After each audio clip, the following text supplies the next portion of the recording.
down to board member terms, we should discuss that. Okay.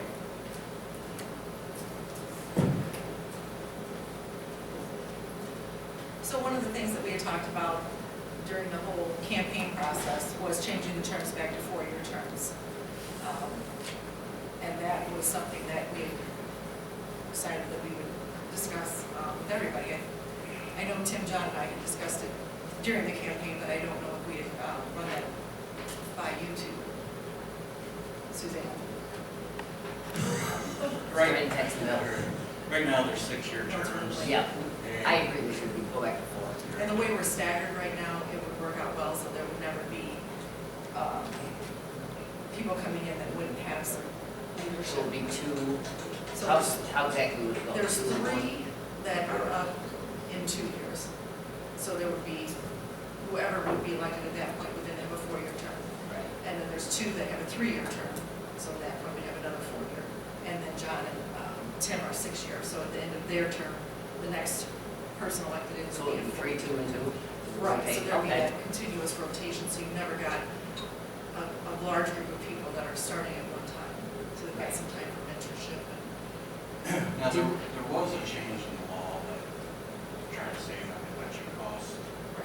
So we'll have to run this by legal first to make sure we're still going to be okay with that. I think the we are, government, the but state gave the districts the right to determine if they wanted to stay before, when they could go to 6, then maybe savings. I don't know how much of a savings is involved in it. And I've always found it should be 4 years. Yeah, I think shorter. I think so too. It's hard not to do it from the board. Yeah, that's a long When you commitment. tell them 6 Yeah. years, it's a big commitment, so. I think- Now, did you check with Roxanne, so do you know for a fact that's, I mean, because we were just confused about our dates and who, let's just verify with her the exact. I know it was 3 for 2, 2 for 3, and Okay. 2 for 6. Which 2 for 2, Kevin and I know, it's like positive. I think Mike is the 2 for 2. but Okay, can't I say. would like to see something from them. Yeah, Mike says he is, so I don't know what you and Milt were 3-year. Yeah. I knew that that was the configuration, I just couldn't remember which people were, so. So actually, the two-year terms, if we do, depending on how we do this, well, we'll be, Tim and I will have 5 years left, so yeah, if we change Right. at the end of this year. Would that change your term though, or do you? No, have to wait? no, we're already Okay, elected. because End we're of locked each in, term. yes, that's all. Yeah, at the end of each term. Okay. We have a 6-year sentence. Not getting out. Yeah.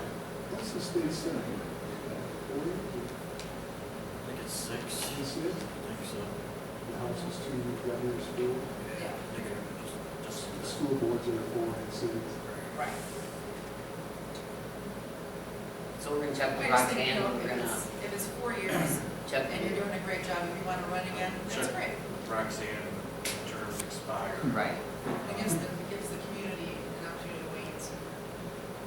And. I can't imagine.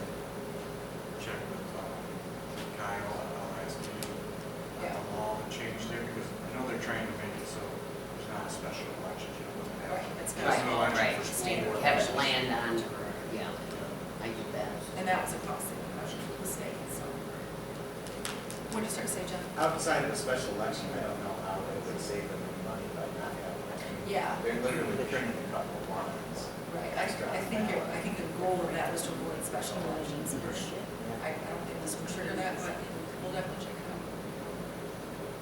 Yeah, because as long as it's every 2 years, we bring in that, the president, the next 2 years, Right, governor, so it's going to be a big election. right.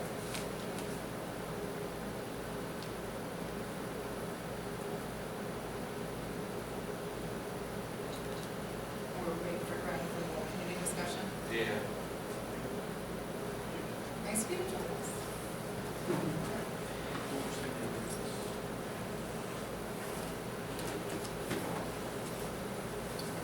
Well, I mean, in general, we're going to have some discussion. Did you want to go ahead? Tim, you have to scoot over. Those guys are proud in there. I'm sure, you know.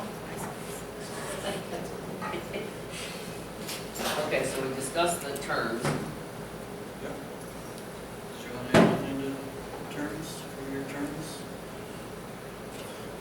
surrender, a victory, what are my terms of? Now, board member terms. We had talked during the, Thinking about changing, because right now it's a 6-year term, and we're talking about changing it back Yeah. to 4, and check with legal to make sure we can, and find out exactly what everybody's terms are. With victory members, it sounds like my recollection Every 2 is years, you, we I have a lot of might have action. done it too. And we're gonna gather that information and then, put it on for discussion, probably the next board meeting, well, not Monday, but, yeah. Yeah, I think 4 years is probably a good way to go. Carrie, do you know any reason why we switched from 4 to 6? That was the board's choice at that time. Okay. When did we move this? Moving forward, this week? Dr. Tripp was on the board. and Oh, he's on board with the change? It was a matter of staggering it, so your point, not everyone came on. Yeah, I want to verify all that, make sure. But you're correct, and because I have that information. Yeah. Like, what you- At the time, it would have been a 4-3, if you want to know. Yeah. At the time, the way we were set, it would have been a 4-3, which means 40 board members every 4 Yeah. years. So So we gotta it make was sure, changed right, to that it 6. works out right. That's why I'm I wondering confirmed if that you do with the the 2, logic. and then you add a 4-year term, if your 6s and that won't hit the same time. Right. Yeah. So you don't want Okay. 4. No. That All was, right, that that's was good my by me. understanding of why it happened, so we want to make sure that doesn't happen, but at the same time, I think it makes more sense to have 4-year terms. What'd you start to say, Suzanne? I'm sorry. No, I just said that's good by me. Okay. So we wanted to have Greg get on the committee's discussion, but he is tied up in a meeting at this moment. Did you want to talk about We can save it till the end. resignation?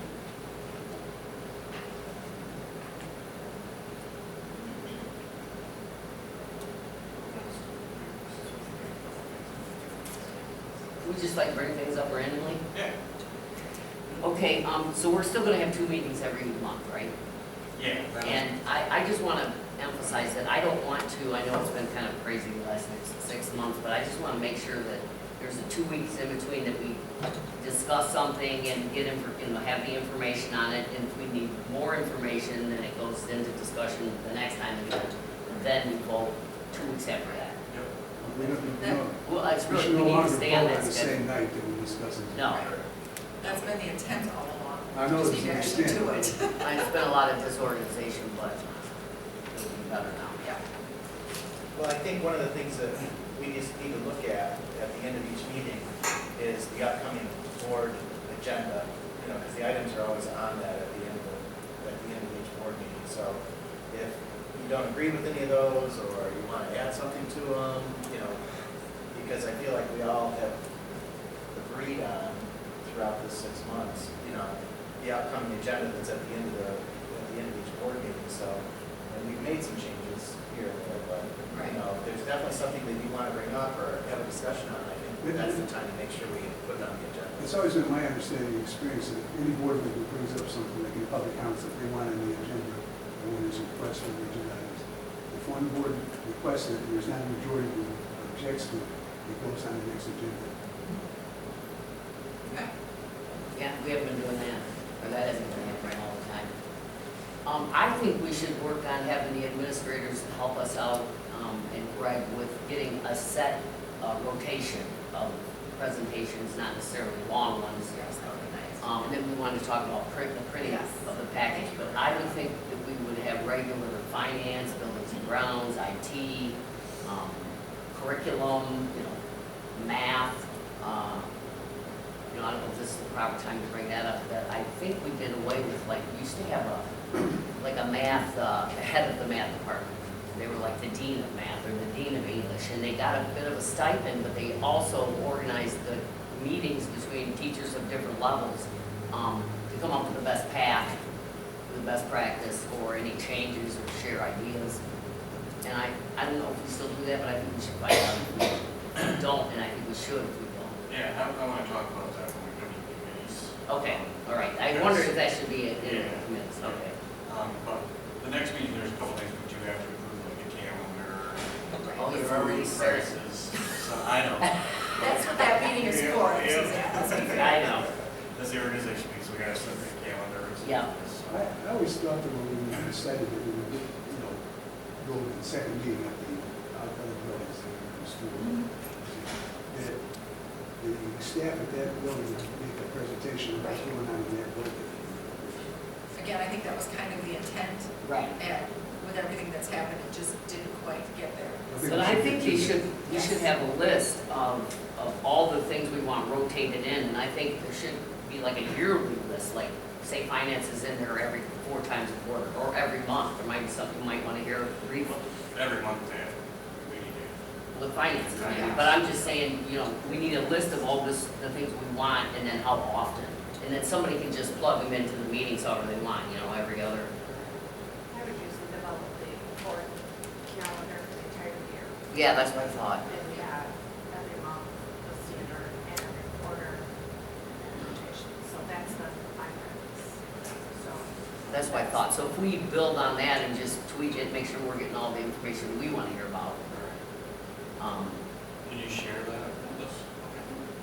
Because I've got a list of things I thought, academics, food service, busing. We should hear from all those people somewhat regularly. They're, More, they're the board people. yeah, busing, okay. That'd be great. So, Yeah, that'd be the last awesome. many years, we would develop, like in July, the whole schedule for the year, so. Yeah, that's what I, we know what's yeah, then coming, you know all the, And we just invite the people that are part of that to be there. right. So would you have something like that available for us to look at? Sure. Okay. Awesome. One of the things we also talked about was the board packet and how we're going to do that going forward. I can deliver it on Friday, if that's your pleasure. I mean, I talked to Mel. Yeah, some people want to hard, we don't want like the whole, Yeah, all of that. like, if there could be like a summary page, I was thinking if there's a tour of, Mackinac, there would just be one page that would summarize, we might get more pages in our packet, but there might be one page that whoever is doing the presentation can put together a cover page, and then that's all we would need printed, I would think. It's just, so for every action item, there'd be one piece of paper kind of outlining, like a So kind summary. of, we all get it via email, of course, and kind of the intent thing to start was, we didn't all want to be in front of a computer. It makes it impersonal to me. I prefer to be able to look out and see the people and not have to, so that's why we were interested in doing paper. Kevin is the exception, he's taking notes. He's taking notes, I understand, he's the secretary, I get it, I wasn't picking at you. But that was the original intent during the campaign process. We kind of said, we don't want to have our laptops in front of us, we want to be able to interact. But at the same time, It's we're nice to wasting- follow along.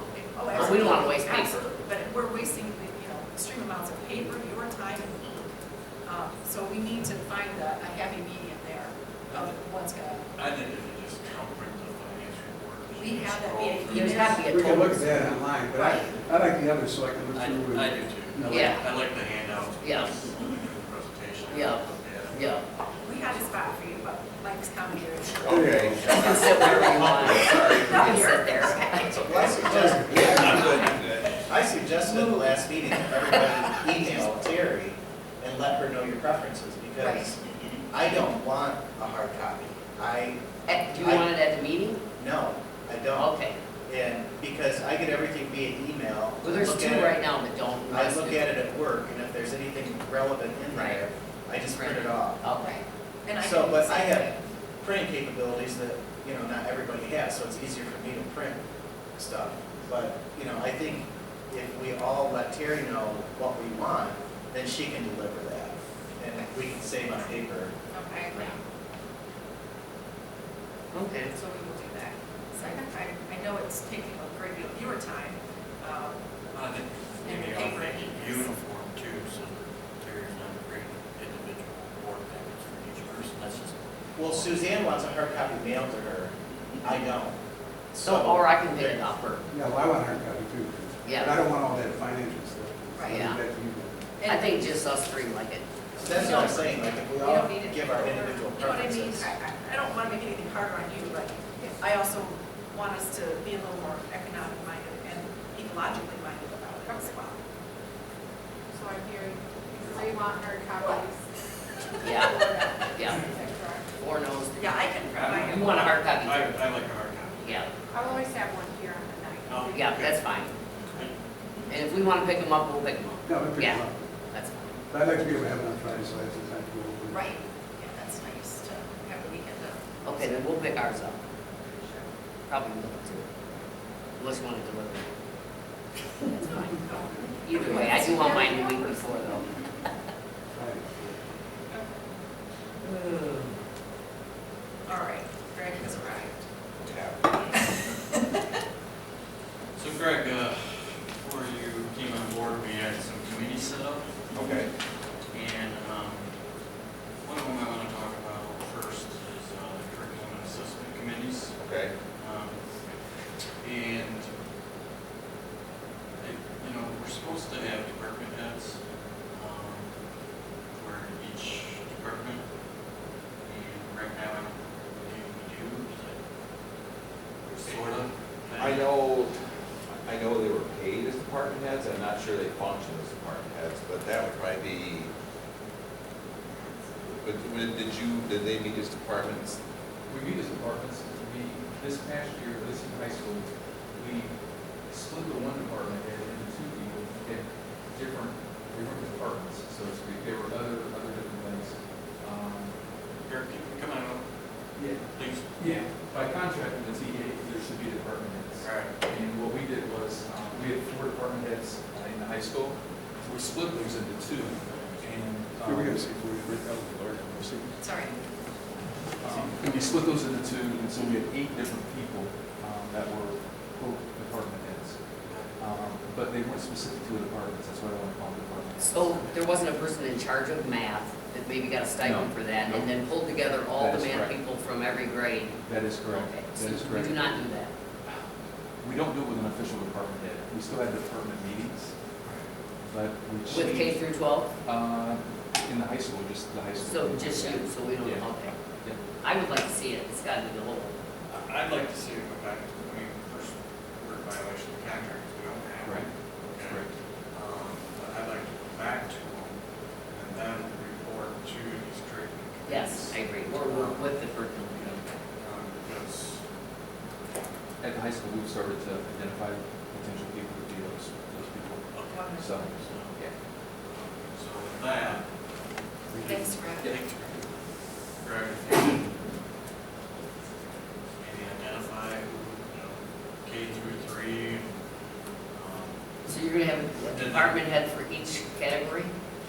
Or are you gonna have, say, someone's in charge of math across the K through 12? Basically grade-wise or well, What's I normal? think, I think, I'm not sure it makes sense to do it from K through 12, just because. the Which one's your delivery- math to flow, or your English, or? Well, the delivery system itself, though, is very Right. different in each grade. Well, So- I'm not saying it's not, I'm just saying, But what I'm saying is, the person who's in the high, if so you pick somebody from the high school, they know the high school math. right. They won't necessarily know kindergarten through 3rd grade. But they'll wanna make sure that they adjoin, that they marry up with each other. I think they can work together for Yeah. continuity's purposes, but. but So I think basically, it you makes would more have sense somebody for grade-wise. each category. I think it would make Yeah. more sense, yes. Okay. What do you think, Mike? I think it makes sense to divide them up, Yeah. and have different levels, have a high school level, have a middle school So level. 3. make sure they're working together. Right. Right, they need to Maintain that maintain, yeah, they continuity, need but, to. but understand their individual focus as well. Right, yeah. Well, and it matches up with the way we set these apart. Well, if they're doing it right, they're all gonna work together, so it all feeds in. Right. Right. So in the past, what was done, and it's been done a couple of different ways, my past goes back to 1990, but we had 7-12 curriculum meetings, and then we had, I believe it was 2nd through 6th at one point, and then kindergarten 1, they had lead teachers at one point. They weren't really part of the curriculum as much as the rest of the curriculum was.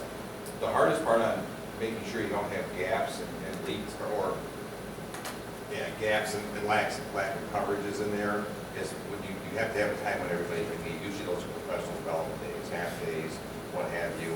At one point when we started teaming, we had department meetings once a month. We would do those, especially 7-12. we would meet, not every month, but probably once in the fall, once in the spring, and a professional development day. And that's how you know, we had the curriculum maps all drawn out. We had common assessment tests that were given, so that if there were 2 people teaching 7th grade science, both sections of kids took the same test just to make sure that the same things were being taught to each person. It wasn't to try and determine who was the better teacher, it was trying to determine who was better. If my kids scored higher on actual earth science, but they didn't do as well in physical science, I'd give it to my counterpart, and we'd try and figure out why that was and what they were doing that was better, and what I was doing that was better. Or flip side, what was I doing wrong and what were they doing wrong? And that was the whole tenet of it. I can't speak a lot to what the elementary did, because I never taught down that low or worked in an elementary building. We've got the elementary principals here that would tell, and teachers that would tell us. I mean, I think here right now, but I mean, we can reach out to them. Yeah, that would be great. Well, and that might even affect how these are split up, Right. these the two lower ones. Mhm. Anyhow, the feedback, but you know, I like the idea of a stipend for a person in each group, and then I like the idea of them meeting, not even necessarily on, you know, the days they have to come, you know, here anyways, Right. but maybe just meet to, you know, make sure this is, that continuity to it. Yes. And that they own it, they own the whole curriculum in math, Right. all the way through, and that they track it, and they're the keepers of the tracking and. So the other committees, I think we can get going on. So what we need then is we need a list of these committees, like this, but we need a better list. We need phone numbers, we need email, they probably did all that when they, Well, I think Terry could probably schedule meetings for us. right, but I'd still like to, I have contacts for all. yeah, Okay. okay. So I think she could probably send out emails to each one of these and say, here's 2 dates. we work Yeah, for most group of at a you. time. Yep, Right. and then start meeting because policy one, we don't have any administrative guidelines. No, it's something they would like, so, Yeah, we should get going on that right away. yep. Kevin. Finance, we need to get going on. Technology. Terry. Athletic, I mean, all of these, Yes. facilities, communications, so, Terry could probably come up with a schedule and email everybody that's on that And this committee. needs to be updated too, there's some names in here that, I think what might be helpful for all of us is if we went through this real quick and just kind of ranked importance, at least what everyone's thinking as far as importance goes. Because, you know, in my mind, curriculum's definitely the most important piece right now, but I would say that HR and policy is probably a close second. Just I'd because say, I think we need to get, I think we need to have policies and procedures put together at least a month before school starts. You know, if not, at least a couple weeks, so everybody has an opportunity to have that in their hands before the first day of school. You know, whether they have time to read it or not, but I mean, I think, Are you talking board policy or? no, we're talking about policies and procedures for the administration. Administrative guidelines, so. That's huge. It is huge. It is. Yes, there's a But lot it's of, unfortunate that it's You're gonna be been needing a lot. drug out this long. well, there's a lot of templates out there that, you know, with this process, you can go out and find a template that gives you a base, and then you can tweak it to your needs. I mean, it's obviously not gonna be perfect, but from my understanding, there's a lot of things, I mean, we don't even have, like, if there's a snow day, we don't even have a chain of command policy in place. So, I mean, just some of those basic things, so. I don't know if it's so much changing it, if it's not adding to it, you know, so. I don't know if we have. We it. don't have it.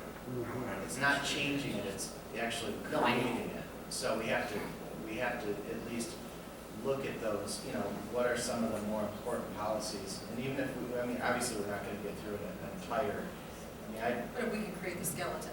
if we can create the basis And and then. flesh it out. How huge are you talking? Right? The board has contract with Neola Policies, which provide address as well. So it's probably whoever's on that committee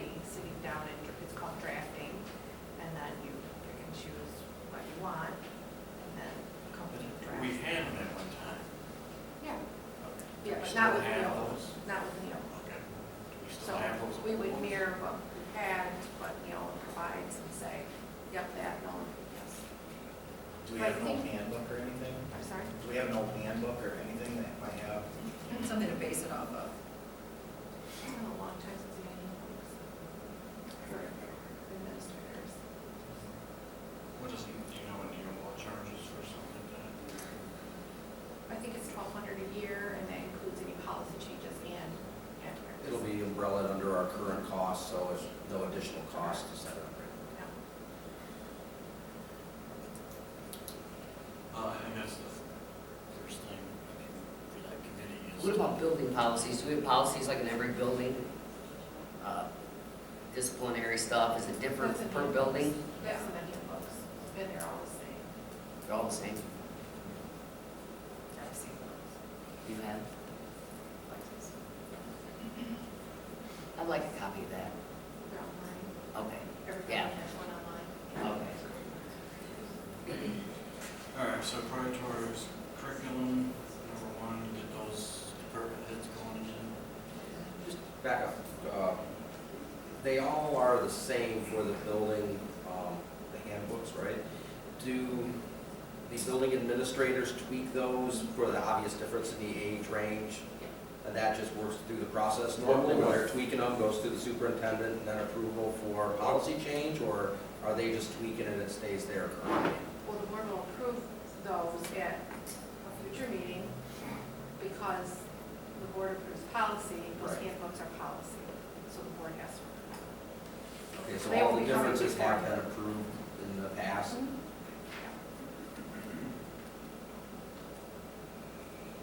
So they'll come before you, not July 15th, but what do you think? Probably August, I mean, we had 2 meetings in August. Prior to school. I sent them up to Ray, he had never seen them, to True, Okay. and so he wanted to take a look at them, and I sent those Tuesday, I haven't seen them back yet. And then, finance probably should be number 3. Well, yeah, I mean, finance, the other, I don't know about you guys, but I still have some concerns about facilities and maintenance with some of the Yeah, me too. reports that we've had since we've been here. Did they give us a schedule of replacements or? I haven't seen anything. No, I'd like to see that, and I'd like to see, it work into the budget. Like, I mean, so it's not in budget now. so, we had a capital projects fund that we actually took money out of.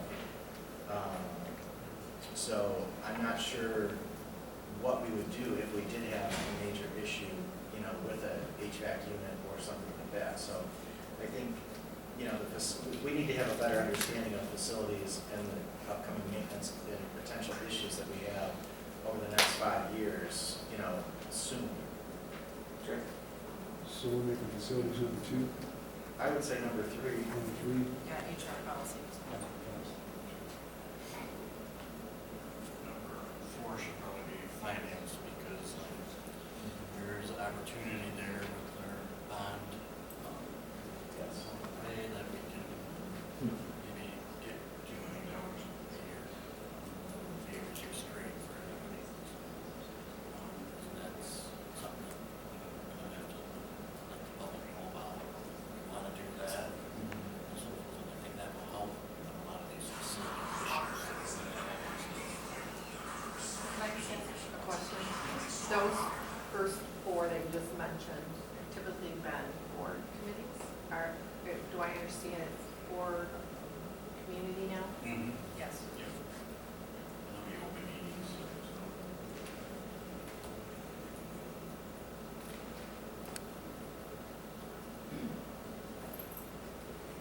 Athletics, number 5. So, What about technology? I know that when we first came into this, we heard a lot of doom and gloom about technology and where we're at. I think we've made huge strides since then, and I don't know.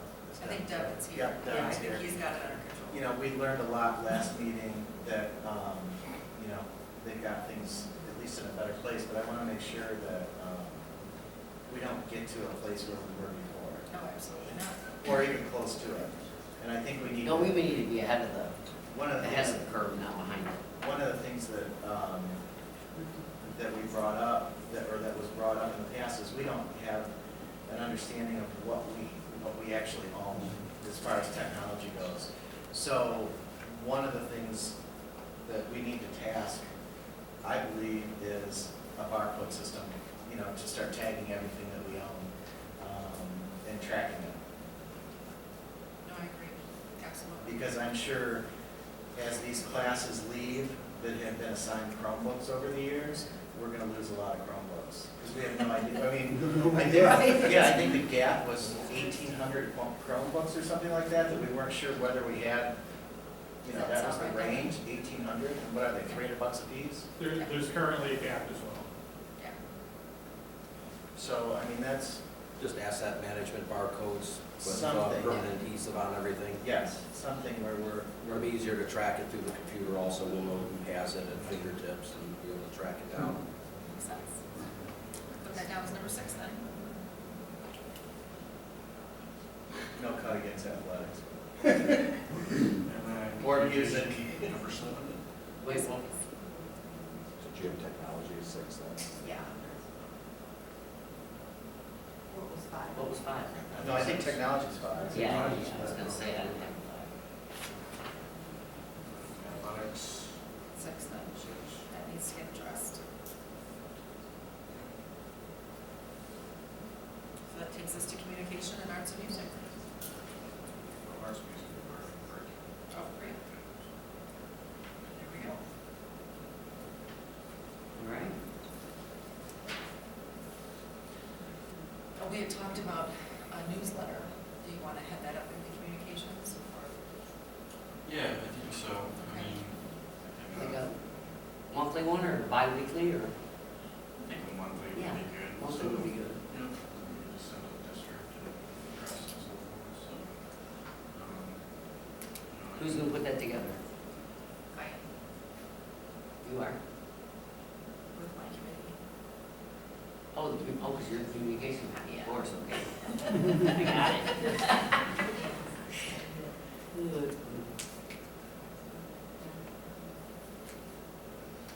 All right, anything else on the committees? So Terry, you're gonna start emailing people and figure out. These will be open meetings. People can come to them. Where are we gonna have them at? Right here. Yeah. This is already set up. We've got the speakers. It makes the most sense. Okay. So, and then I'll present things back to the board, so. Okay. And that would go on that yearly calendar as well, presentations from these committees. I think we should have a goal that all these committees meet at least once before the end of August, Yeah. At least once. at least once.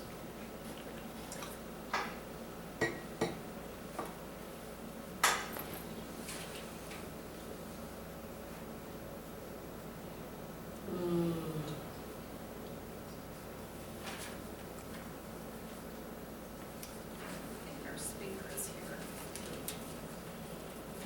Well, what about building names? Do we know if I know when they changed before, we didn't get testing for 2 years, or we didn't get feedback from, what did we lose? Well, you won't get any step data. Okay. So for 2 years, so we still have NWEA data, so that we can. But does that, if you just, if you just partially change the name, you don't totally take, The data is still there, so like last year, the data is there, but you won't see a 3-year comparison. right? First of all, because the grades all change in the buildings, so you're not gonna see a 3-year comparison, so as a board, that's gonna be part of the communication committee, is saying, all right, this is where we've gone, and you have to figure out how to get those scores, comparisons, because you can look at it district-wide, Right, because we keep our own scores. Yeah. So we should be able to come up with some kind of matrix. Yeah. The math department did a real good job of putting together that statistics for us, Right. and they can help us figure something out. I think the name change really needs to be tabled until we get the building configuration taken care Yeah, of, because they're basically the same. No, I was mainly asking about, because I know it's on the agenda for eventually, but I mainly was concerned about the, you know, if we just get the M-step back, then we lose it again. Right. But I was thinking if we just added to the name and then got rid of part of the name, or whatever we decided to do, if you alter the name, I was wondering if it was Well, different. it's gonna be different because you have different grades in those buildings. So last year we had. Right, but still, you can't follow those kids. Right, so like in the STEAM buildings, for instance, because they stay in the same building for 2 years. Right. So you're gonna have a 7th grade year in that building, and then 1 year you're doing an 8th grade year. So you won't have a 3-year comparison until 6 years later. Right. On that Michigan school data website. But that's something the communication committee can put together and show. Right. This is the growth of our 7th graders. Okay. Over the years, this is the growth of our 8th graders. So that's something Yeah. communication. But with the budget in a better place and reconfiguration coming up, then that's something we can address again. Okay. Yeah, because facilities and grounds has to be brought in on that reconfiguration. All right, I think that's all I got. Eric, you got anything for us? I do not right now. Terry, you? I got nothing. It's amazing. Hello. So I think our presenter, Donna, is here. Yeah. So. Mike will share his spot next to you. Okay. How are you? So I actually brought my protege with me. This is, say your last name for me, Greg, you just started. Greg, say your last name. Sheshmatowski. So Greg is the new Director of Leadership Development and Executive Search at MASB. I was formerly in that position. Let's make our way up there. Just kind of moved up a notch, but we'll be working with you personally throughout the whole process. Okay. Hello to your community. We'll all get to know each other really well through this process. So let me come around and shake hands. So I'm Donna Oser. Greg Lewis, nice to meet you. Greg, nice to meet you. Mike Agnew. Mike, nice to meet you. Greg, Sheshmatowski, nice to meet you. Great. Hey, John, nice to see you. Mike Agnew. Hi, great. Kevin, nice to meet you. Tim, thanks for having us. Nice to meet you. Becky, nice to meet you. Hi, I'm Suzanne. Hey, Suzanne, nice to meet you. Thanks for having us. And Milt's absent. Okay, I have Suzanne. Hi, Greg, so I understand that you are and have been under a considerable amount of pressure. My nature, though, is to be very candid. And so understand that's with good intentions. And so what I want you to do is really use me to your greatest advantage. And so if I say something tonight or in the future that doesn't jive with what you think, I want you to call me out on it. I want us to have the conversation so that you know why I'm recommending what I'm recommending and kind of where I'm coming from. You may still choose to make a different decision, right?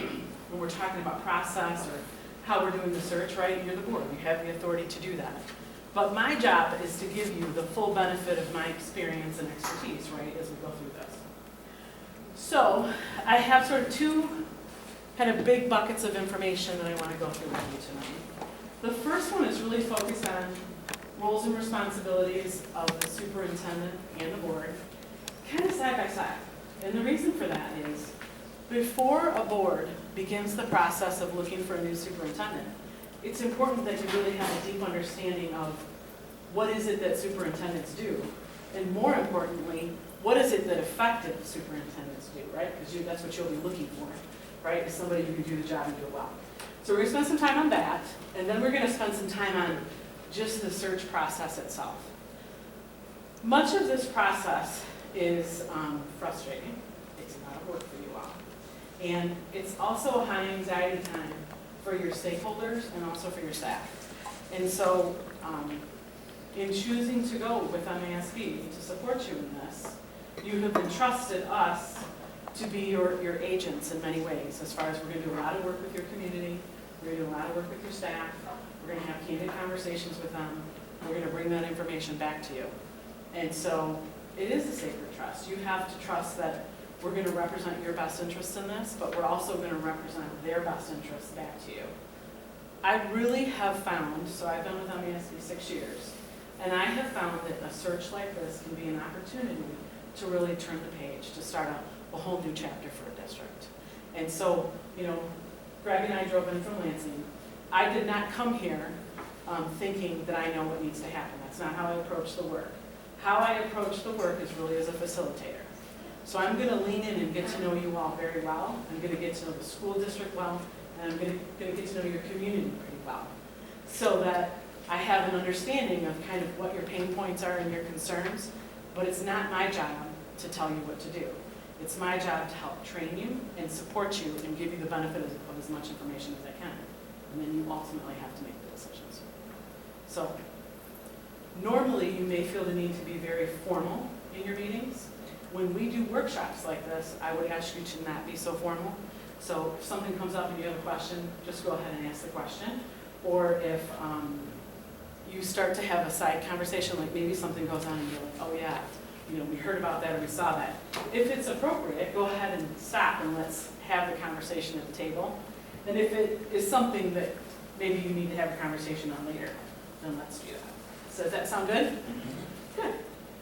Okay, so we are going to start with a sort of how do you do. Do you mind taking a handout and then just passing them around? Not at all. Thank you. Donna, I printed them. So wonderful, and bigger copies than I brought. What I'm going to do then is I'm going to go ahead and just hand it back in case audience members would like some of those. It's perfectly fine. And you should feel free to post this on your website, you know, as we go through this process, in case people have questions. Sometimes that can be helpful. Well, all right then. So how shall I advance the slides? Stefan? We'll do that for you. Oh, then I'll just. Do you want to be my clicker? I can be your clicker. Thank you, sir. So indulge me, though, in that first slide that we've already moved past. So let's just do this quick. I'll start. My name is Donna Loser. I have been with MASB for 6 years, but I've been working in ed leadership for 20 years. I know, it doesn't look like that. I started from this role. Bad joke. But I have worked with in ed leadership for that long for a single reason, and that is because I grew up in Howell. I'm sure you're familiar with where that is. And I'm one of 5 children. My brother dropped out of school. And, you know, things happen. There was definitely a tough situation, but my belief is that educating a kid should not depend on them being in the right place at the right time. So that's why I stay, and that's why I do this work. And you have a critical role, right, in doing that for the kids here in Tecumseh. So that's what brought me to the table. Tell me about you. What brought you to the table? Well, I retired from here, and with the turnover and turmoil that occurred with our superintendents, I was supposed to come in and fill in for one of the building principals. And when the previous superintendent stepped aside, I got asked, excuse me, to step in, so I reluctantly agreed. It's, and not because I don't relish the job. I've only been an assistant principal and athletic director. I didn't feel like I was really qualified to do the job real well. Still feel that way. But we're, with the help of the staff and the board office and the teaching staff and the administrative staff, we're muddling through it. Thank you. And you've done it. Don't show us that yourself. I'm Mike McNamara. I've been on this board for 9 months. I have 12 years of previous experience in school boards. And I saw a place at the table because friends and neighbors, when the recall started, asked me to return to the board to take advantage of the experience that I had. Thank you. John Benson, this is my first board experience, but I'm a parent of 3, now 2. My oldest just graduated this year. You're still a parent. Yeah, still a parent. Still got 2 more in the system. I'm also a local business owner, and yeah, I just saw everything that was happening with our community as far as the loss of students, the turmoil, everything else, and thought it would be a good opportunity to, you know, come in and see what I can do to help. Thank you. My name is Kevin Johnson. I've been on the board for 8 months apparently. And I sought a place at the table because I was asked to run for the school board. I said, sure. That was pretty much it. Here you are. I got the phone call, I said, sure, I'll step up and put my name on the ballot. Great, And I ended up. thank you.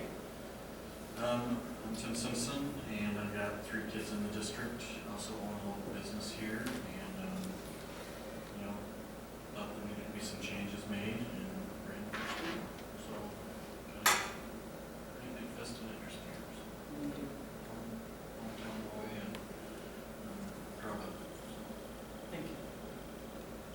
Becky Brooks, apparently we've been here 8 months, things like, and. It might feel longer. I guess technically it's been a little over 6, but Yeah, it's like that 2 years. We got in December.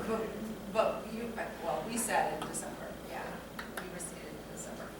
So, anyway, and with the changes that were going on, I was very concerned with the way it was affecting my daughter. And I got involved in trying to make a difference, and when I didn't feel that was working, I got involved with a recall, and I wasn't about to ask people to sign a recall, but I was willing to step up and put my money where my mouth is, so here I am. Thank you. My name is Suzanne Moore, I'm last but not least. And I basically, the same thing, you know, it was the town was in turmoil and kids were leaving our district, and I basically ran for the school board, and I actually lured a couple of my buddies to run too, or I was after Mike and I was after Milt, because we had all been on the school board before too. So I was on a total of 8 years. I had 3 boys, they all went to Tecumseh. Now I don't have anybody in Tecumseh, but But still care. I'm here to help, yeah. Great. Well, can't ask for a better start than that, right? I mean, that's what you find when I come in and have these conversations, is people come to the table for the right reasons. Where it gets complicated is, you know, first of all, there's nothing easy about school districts anymore. It's very, very complex. You probably, those of you who served on the board previously, saw that right away in a sense of, boy, it's just a different time and place. Standards are very high, both from a federal and state perspective, and also from the community perspective. And of course, funding is not so high. And so, you know, making decisions with finite resources and, you know, trying to keep up with the times, right? I mean, I know that's part of kind of why the district tried what it did, and I know there's lots of different opinions on that. But there's just nothing easy about this. As we work together in this process, one of the challenges is, you know, so now that you've had this kind of turnover, right, several turnovers, it's put you in a place that probably is outside of the norms of what a normal Board of Education would be concerning itself with, quite honestly. Definitely. Yes. So that's a place that the situation has taken you to, and you've gotten a ton of media coverage. And so as we do this work, we're going to do it right, really in the public eye. MASB's search process is always very open and very transparent anyway, but it's amplified, I think, in this case, by the media coverage. Now that just doesn't affect, you know, your community, your enrollment, how you feel about the work that you're doing here. It also affects our candidate pool. And so that's part of what we have to talk about towards the end of our time together tonight. We're going to talk about strategy, because you need to have a strategy that's going to bring you somebody who can do the job and do it well, right? Because you really don't want to have any more upheaval than you've already had. And so that does create some pressures in the system. So, all right. So when we get together and we spend some time on training and education, some of that is going to be repetitive for those of you who served on the board before. So indulge me. I apologize if it feels that way. But it also shows to the public that you're leaning in, right? That you do want to learn as much as you can. And it also shows to prospective candidates, right? That you've committed to learning as much as you can, and that you really want to turn the page on what's happened here. So there's a method to the madness, always. All right, so let's go ahead and, all right, so just for the public's benefit, you know, MASB has been around since 1949. We've been doing searches for more than 35 years. We really do more searches in the state of Michigan than anybody else, whether state-based firms or national-based firms, largely because our primary focus as a 501c3 is to serve boards of education, and this is one of the scariest things that boards of education have to do. Were you gonna say something? Yeah, I was gonna ask you if you ever done one, have they ever done one for Tecumseh?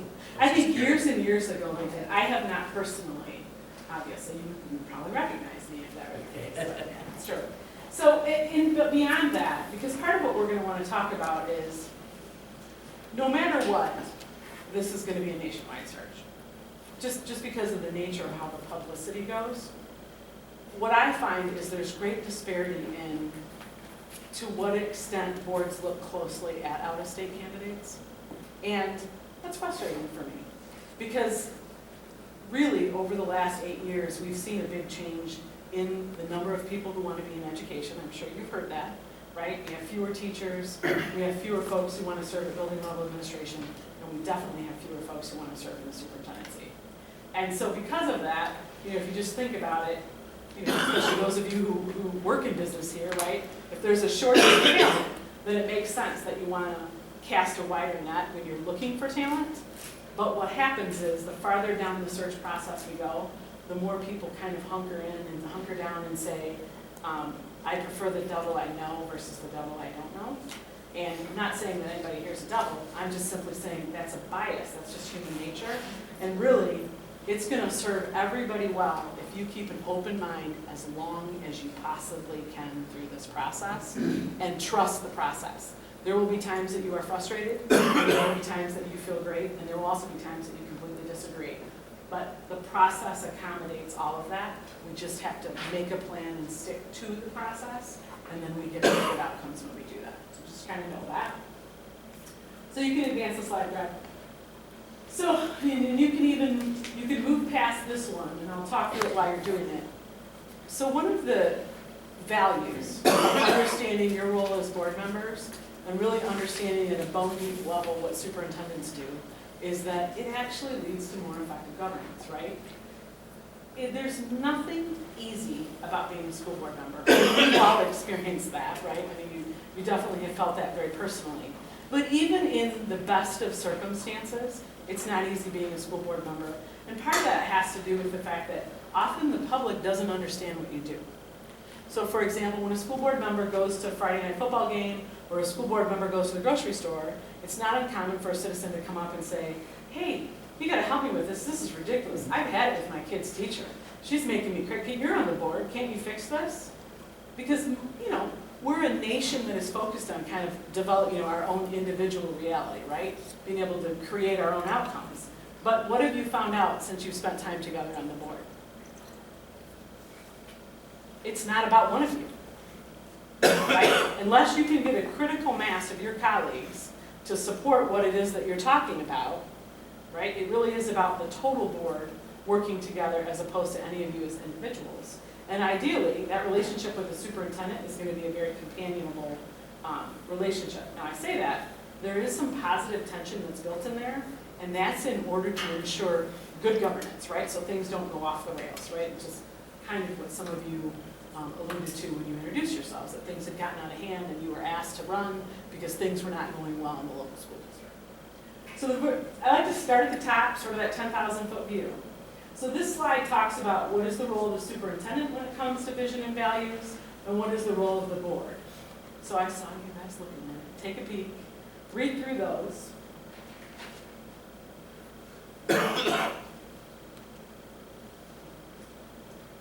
My question is, what resonates and what do you just kind of scratch your head about when you think about this?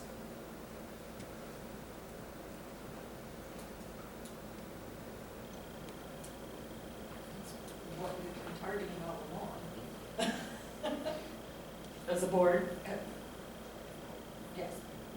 And so the issue has been, you just haven't felt like you had the other part of the equation, the superintendent part of the equation? I would say that's a fair assessment. Yep, definitely did not.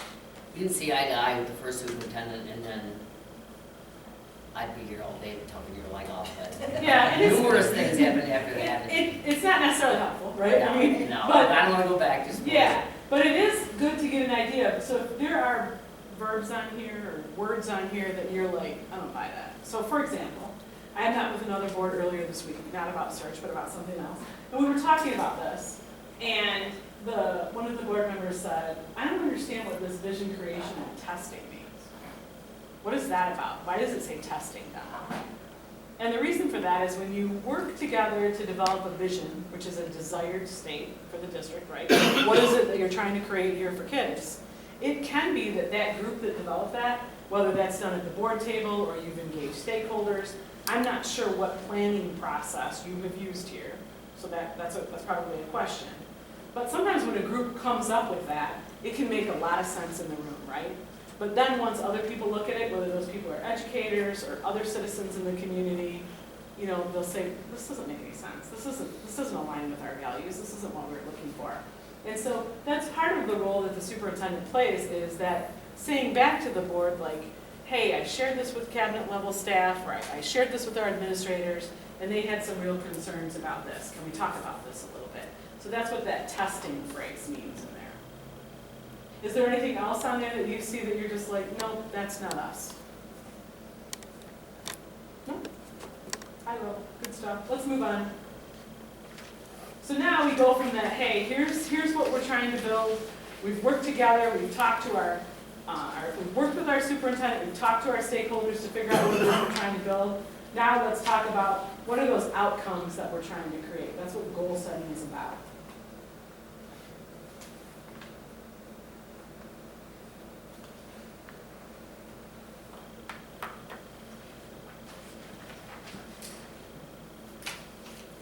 Usually,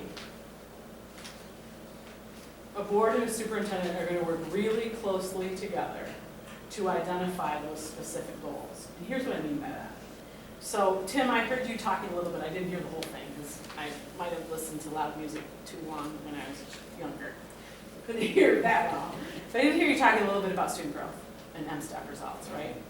And so, usually, it would be a superintendent who would bring to a board and say, you know, here's the growth model for the district. Here are the expected growth targets based on all of the metrics that we have. Meaning, in order to determine whether a given teacher or a given superintendent has met growth goals, those goals have to have been established, right? And those are not randomly based, right? So there's a rationale and a methodology to that. And so usually the board may say, hey, we really want to have some very specific goals as far as student growth goes. We want to make sure that our kids are getting a year of learning for a year of instruction. And so you say to your superintendent, bring back a recommendation for what this looks like. The board will review it, will question you as far as rationale and methodology, and you know, when can we expect this, what kind of benchmarks.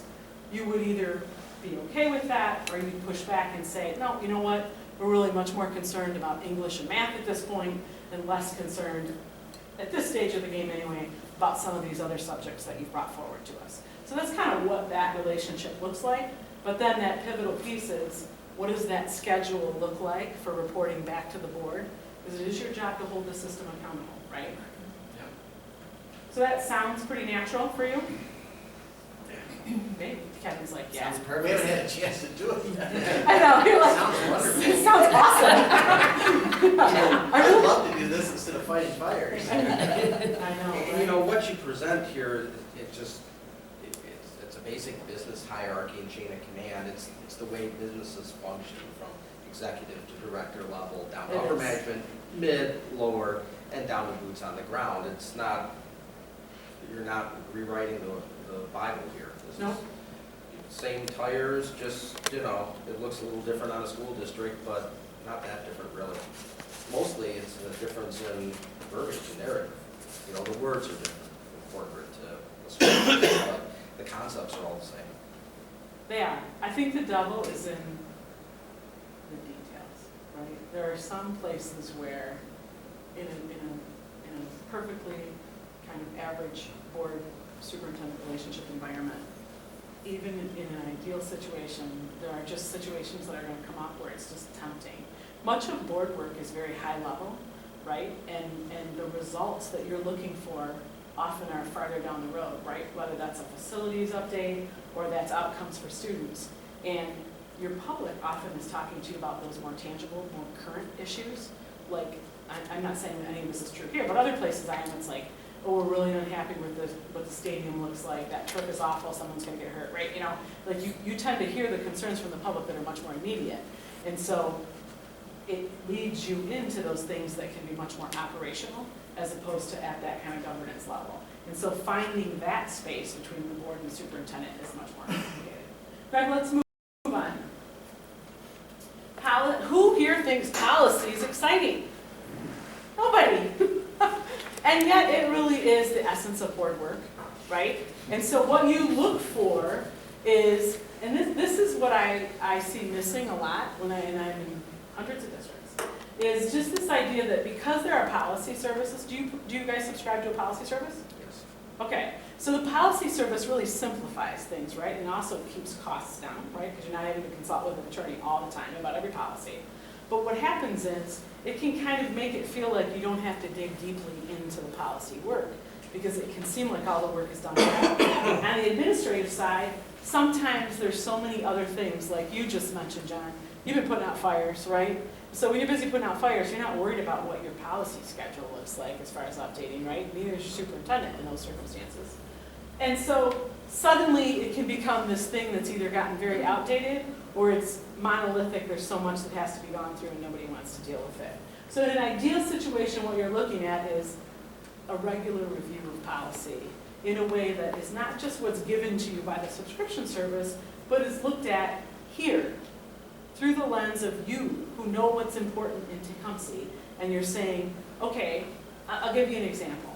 Something like cell phone use, right? Now there's an example of something that boards pass policy on often, and it can range drastically, right, from one school district to another.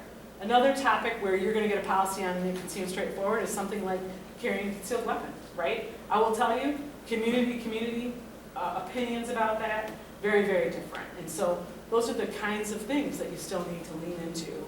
And so even though it doesn't seem exciting, it is, and it is important. So you're also looking to make sure that your superintendent has administrative regulations and guidelines and procedures that are consistent with the policies that you're adopting. So that follow-through piece is important on both sides. Let's move ahead.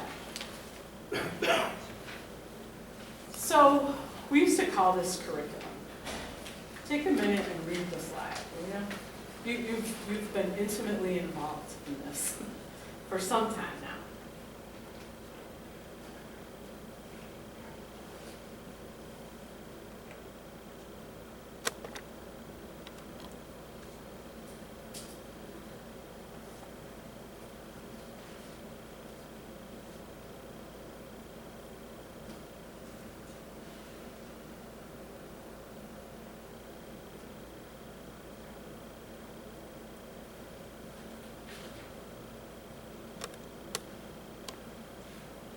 Something I see that we've been missing here in Tecumseh for a long time is superintendent sharing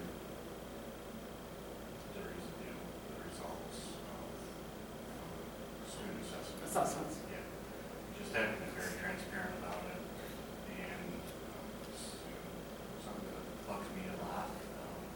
Still as a board, we don't even know where we're at as far as student assessments. We don't have any data, you know. And as a community, that's something that we should really be worried about. Student assessments. How are our students doing? How are they going to fare, you know, into college or into a job after high school or so forth, skilled trades or whatever. Do we really know those assessments don't exist, or do we just? We have them as NWA data. But I mean, has someone may have put them together in a form, we just haven't had anyone steady enough to. Well, let me ask you a couple questions. But I mean, even over the years, Suzanne. Right. Okay. Oh, right. Okay, over the years. It's not Just this 6 months. Right, It's been right. over the years. I looked at some step data from, the first year the whole STEAM centers came in, and, everything went down dramatically, and that was 1 year. Right. But I needed to compare it to other classes when their 6th grader goes to 7th grade. And I just didn't have that data, and we've never shared that with the community. It's almost like we hide it, and we're scared to tell anybody what's going on here. And we need to be completely transparent with everyone. This is a public funded school system. This is everybody's money. They're sitting in this room, we're sitting in our home right now, that needs to understand this. That was one of the first things we asked for, Yeah. when we came on the board. So, you know, Tim, I think that is very astute. It's often something that is undercommunicated. Yes. So when I heard you talking, as a board, when I was sitting in the audience, I heard you talking about my school data. So that's a source that you have found, that once you get over the hurdle of that, right, of kind of the learning it, right, so you got some good information in that. You shouldn't have to work that hard to get it. Yep. So I don't mention that to tell you should have to do that. When your new superintendent is in place, and even as we're doing this interviewing process and the selection process, we're gonna make it crystal clear that you place a high value on that, and that's something that you're gonna expect your new superintendent to do. And so you're also gonna have to lean into learning some things about that. So in the meanwhile, and you may not know the answer to this, and it's no bad reflection on you if you don't know this, but do you subscribe to IDEX or Munetrics? Have you heard those names before? Munetrics. Okay. Munetrics, yeah. So if you subscribe to Munetrics, they have a growth tool that is part of your subscription. but I don't know if we subscribe to that. We do. We don't have that. We don't have that. No, that's why I'm empowering you. Okay. And so that's something, Did you say we do or don't? We do have a subscription, but yeah. we want So- to get them all. So it's not, neither of, Munetrics, I mean, I don't work for those companies, I just have to know the business, right? And so, but neither of those, not IDEX or Munetrics, are designed for board members to get into it. But your staff members who have access to that can pull that information for you. Both of those companies have recently developed student growth instruments specifically to make it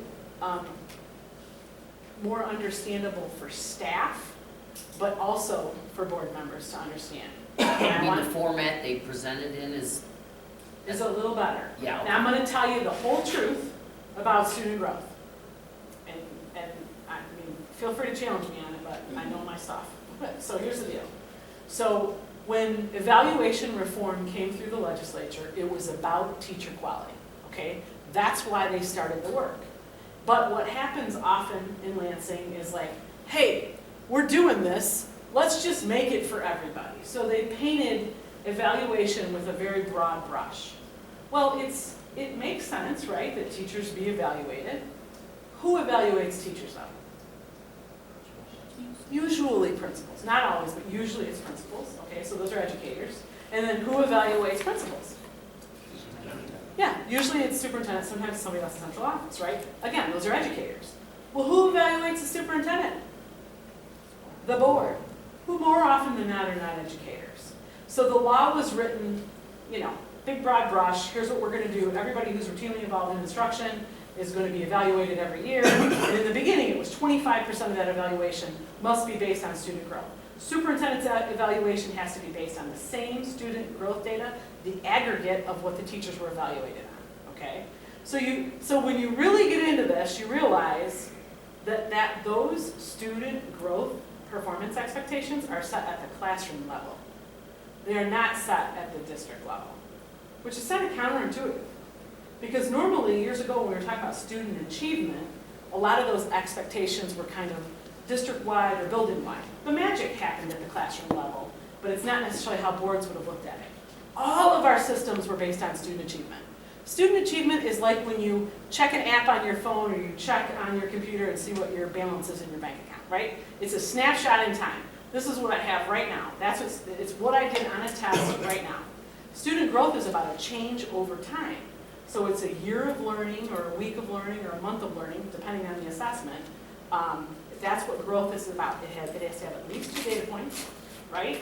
And those data points have to be comparable. And so what we found is that even though it was written in the legislation, Michigan was not prepared to do it. At the same time that legislation got passed, we changed our assessment. So we went from MEEP to MSTEP in grades 3 through 8, right? That's what happened. And so totally different tests. If you don't know this, I will tell you. The MEEP was a static test, not at all, M-STEP is more like a smarter balanced assessment. So if you've had a kid that's taken M-STEP, what happens is this.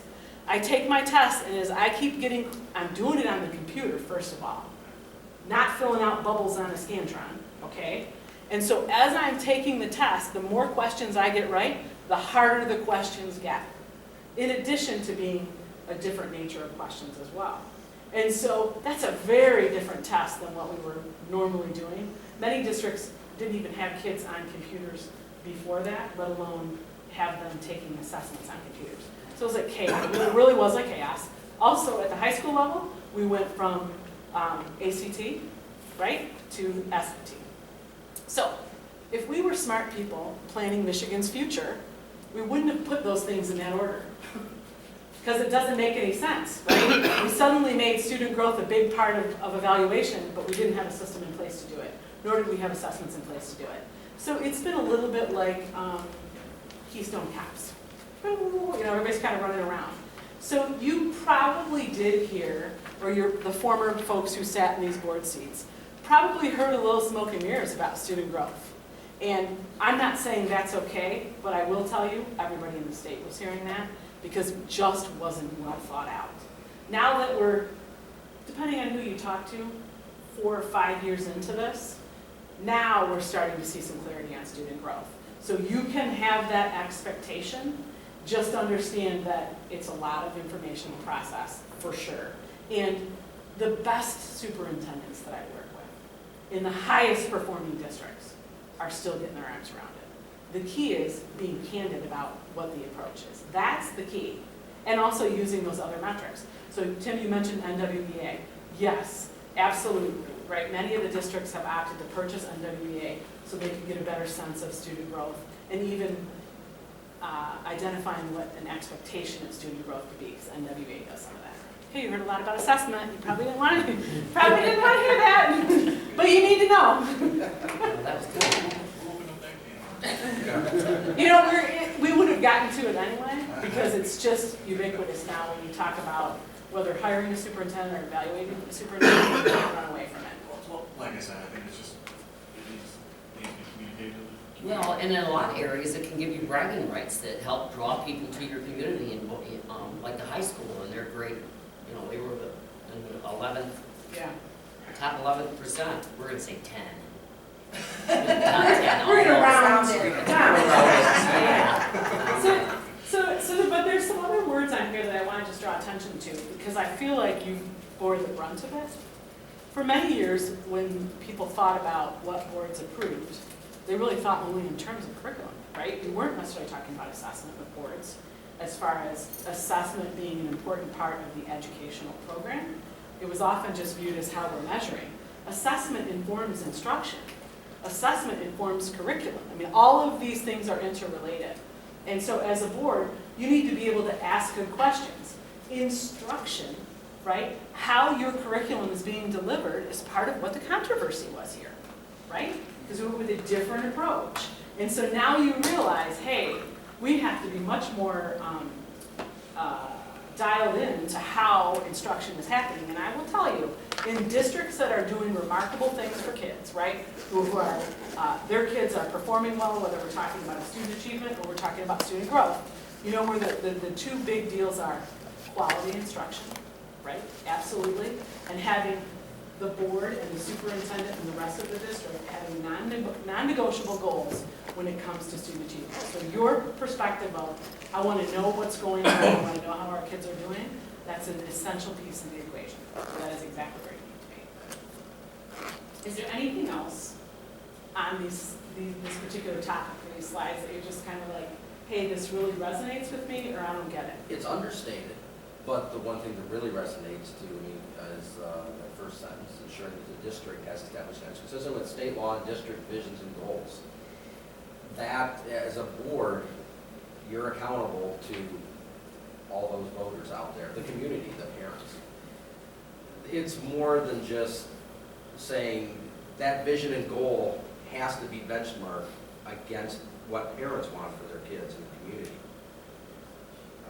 That's something that, it's stated there, but in this setting, it's actually understated. That's really, it was it was benchmarks against a small group of almost hand-picked people who were all about what was happening when obviously 64% of the voters came out in droves and said, not a chance.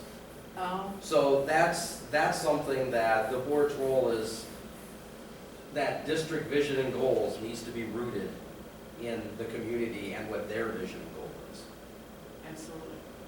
And so I don't know the details. I mean, I get news clips every day about school districts, so the only stuff I have heard is kind of what I've read in the news. And also just talk, right? But, so you have to forgive me if I say something that, you know, if I put my foot in my mouth, I'm not doing it to offend anybody. So the district made a decision to pursue project-based learning, to deliver curriculum through project-based learning, right? That's what happened. That is Yes. minimizing what transpired. So the question is, so the question is, how was that decision made? Right? Like, was that an administrative decision, or was that a board decision? Like, was that a shared? And I'm not looking for an answer. I only bring it up now to say that's what you're talking about, Kevin. Right? Is that something as pivotal as that has to be, the board has to be included in that, because you have been elected by the public to make sure that what's happening here is representative of what the community wants. And so that's a difficult thing. When I work with boards, I mean, all the time. I worked with the board a couple weeks ago, and they were so mad. They had a big riff with their superintendent, they had decided to part ways, and it was about a math curriculum. And in their case, they went with a new math curriculum, they thought that they had made the right decision, their math scores dropped radically, it affected their students' grade point average, and most of their students go on to college, and they were hopping mad, parents were hopping mad. And the board was sort of wringing its hands saying, you know, the math curriculum was piloted, we asked good questions, we had time for feedback, so we spent some time just talking about what was the rationale that went into the decision making, what actual evidence was provided to you, what might you do differently next time. I'm not saying all this now to beat you over the head, I'm simply saying these are things to think about. Sometimes when you sit at the board table as a non-educator, you can feel like if you ask a question, you're gonna look stupid, or you can feel like if you ask a question, it might mean that you don't trust your superintendent. That's not the case. Your job is to ask questions. It's about how you go about doing that is the key, right, to moving forward. I don't think there's one of us afraid to ask a question. No, I didn't have that impression now, right? Yeah, like you're there, very good. I think the previous board, they went through, the community was interviewed, and they were trying to get everybody on board and stuff. But then when they started to put it in place, and people started to say, oh no, they didn't respond to the people that were, you know, they were going with their initial surveys and stuff. I know people that when they saw the survey, the original survey, says, I'm out of here. You know. So that full implementation plan and communication. Sometimes you can go through all the right moves, and you get to a point, and all of a sudden you start to get feedback. You need to react. Yeah, good point. Okay, let's move on if you're comfortable doing so. Yeah. So now we're going to talk about employment, and we're going to talk about that in two contexts. The first one is just, right, the CEO. Now that's just short for the superintendent, really. And so take a look at kind of the superintendent's role in that versus your role.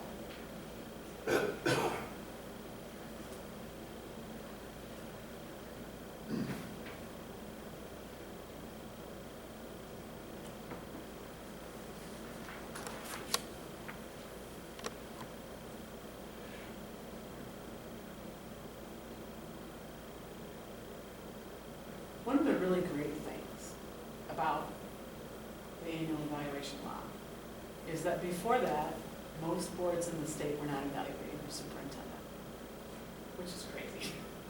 And so making it an absolutely mandated practice has just kind of changed that paradigm. And so now, you know, this idea that, and understand that superintendents actually, I know you've had a weird experience, superintendents like being evaluated. They want to know how they're doing. They also want to know what the expectations are. I mean, how many of you have ever worked for a boss that you weren't really sure what the expectations were? And then in evaluation time, you found out that they didn't think you did a good job. And you're like, well, I didn't really know what the goal was here.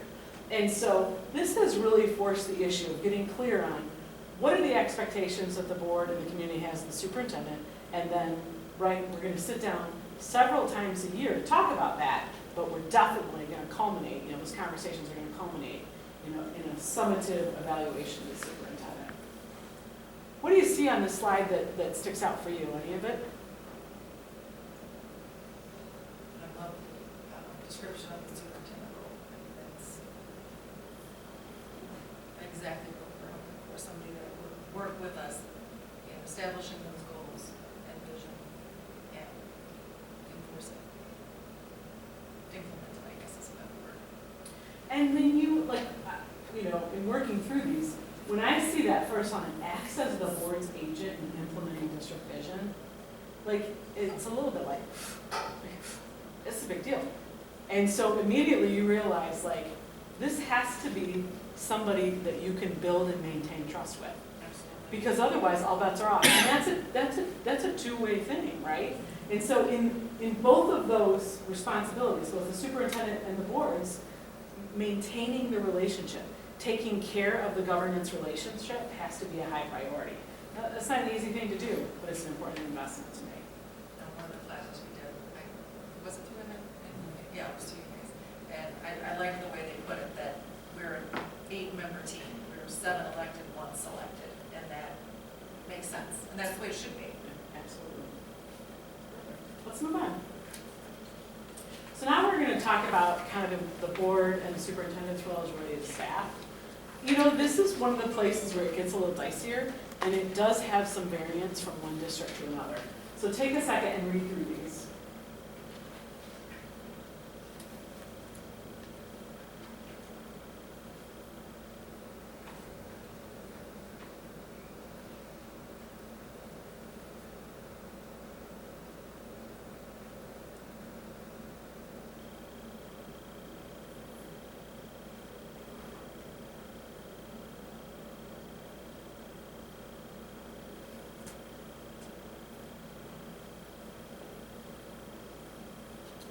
Consistent with what you said before, Kevin? Consistent with what you said before? I think if you put the slides together in fewer words, what it really comes down to is the board has one employee to supervise and manage and work with. The superintendent has the rest of them. It boils down to being that simple. The board does hold the power of the checkbook and the pen and has to approve the decisions and offers of the superintendent, but that's kind of in a different tier. You have the tier of direct management or personnel management, and then you have the financial management. There is a stopping point below the superintendent, so that everybody comes up to the superintendent, and then it's just the superintendent that has to get some things approved. Financially, everything pretty much flows up to the board, and they have to make the decision of not specifically what to do, operationally, what to cut, what to put in, where to spend the money, but to approve it. They hold the ultimate authority over that. Yep. So, great capture. And I'm sure you wish it were shorter. Keep in mind that board is doing sort of that higher level stuff, right? The policy stuff, the budget approval stuff. What varies district to district is, does the board need to approve the ultimate hire, right? So most districts, that's kind of a consent agenda item, but in some districts, that's not the case. So I'm sure you have policy around that as far as what your practices are here, and I don't necessarily need to know that. Those are the kinds of things that we'll go through in your new superintendent, so I want to make sure that they have an understanding of. Another thing that varies from one district to another is at what level board members are involved. And so generally speaking, we don't advise that board members sit on hiring committees, although occasionally in some districts that happens, especially in a transition situation. I mean, obviously you're charged with hiring a superintendent, but I mean beyond that. So those are things you want to be very clear about as you're working with your new superintendent, so that the public doesn't perceive it as a point of discord. Because if you think about it, especially in a community where people have deep roots and know each other, I suspect this might be that kind of place. Often hiring decisions are controversial, right? Or people have an opinion about who gets hired for what, and so oftentimes board members hear that. So that's something that we want to make sure that we work through with your new superintendent. Any other feedback or questions on this slide? Okay, let's have that. So a couple of you have actually done a good job of starting to kind of hint this budget piece. And so let's just read through that real quick.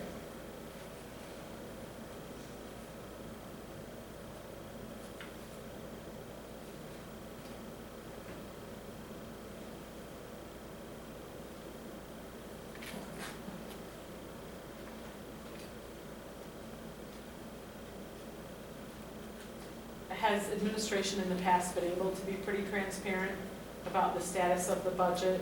Is that something that there has been kind of good exchange of information on, or, oh, you guys are laughing at me, okay.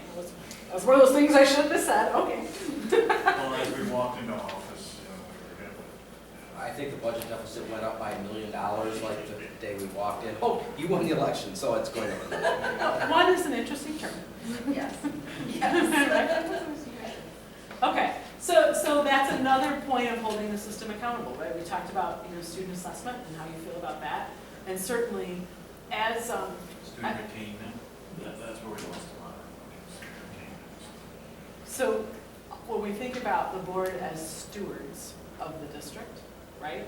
Also financial management, management of all resources, oversight of that. So the state of facilities, worked with a district not long ago that they just hadn't maintained their facilities. And so while they passed a bond, they can't figure out how they're gonna get the roofs fixed, and they're really frustrated about that. So all of those kinds of resource issues are things that ultimately you need to be kept abreast of, but then approve those plans and financial issues related to that. Any questions about budget? And it doesn't sound like this is an issue here. The thing I see frequently is a board that is upset about, becoming aware of a financial situation, once it's significant. And when they approve the budget, some of the things to think about is, a budget is based on assumptions. So if those assumptions were not rational or valid, the budget outcome is likely not going to be, right? And so many districts have struggled with that. Oh no, we thought we approved a completely viable budget. Did you? Because you planned on an enrollment increasing, but your enrollment has been decreasing for 10 years. And you didn't have a plan to That's increase just it. silly, right? Yeah, so help me understand how you thought that was a plan. Well, we thought the superintendent knew. It's like, no, your job is to ask good questions. Hey, what are these enrollment projections based on? Let's talk about what there's a lot of science and math that goes into forecasting what enrollment looks like. It sounds like you're doing some facilities realignment, so I'm sure you've delved into some of that. Well, it is very important that the superintendent provide the board with solid information to make decisions off in the first Accurate place. information. Yeah.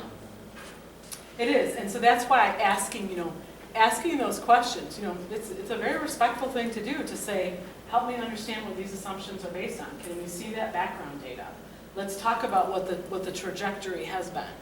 That's a great study session. Right, and data that you can actually look at and understand without being a, Yeah, not a story. statistician, an accountant. Yeah. Or whatever. Oh, okay, I thought you were just talking about like a narrative. Like sometimes people will just talk and it's like, no, talking's not really data.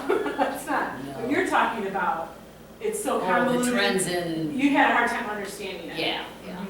So Like again, there should be a summary, a page that basically tells you how math is trending or how the high school is trending score-wise and the different metrics or the different things they measure it by, like going to college or, Not 20 pages of data that you have to. Right. To Yeah. try and figure. in a form that you can just kind of look at Sure. and It get. makes sense. so the same is true of your financials. And the other thing I want to point out, again, I'm a broken record, but if you're striving to meet metrics or Forecast 5 or IDOCs, that's part of why that's a service, and that's why the state kicked in some grant money for that years ago.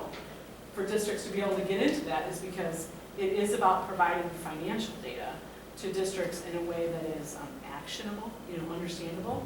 So even though it may not have been shared with you previously, you can say, hey, I see we're subscribing to this, could their data be helpful Right. for us in seeing that when we're planning, and many of them have incorporated, obviously, student assessment or student performance data as well. Right. So those are good questions to ask. You were gonna say I something. think that, speaking to that, it is important to get that summary report from the superintendent and department heads. But it's also important for board members to have at their disposal the entire financial report so that they can get into an in-depth understanding of it, so that they understand it at the same level, not quite as an accountant, but as a superintendent. So when there's problems, you have an understanding of it and you're not just rubber stamping it going, yeah, or whatever, all those words didn't make sense. I think it's that way for anything, whether it's enrollment. As a board member, you should be generally aware before that meeting comes up, months before.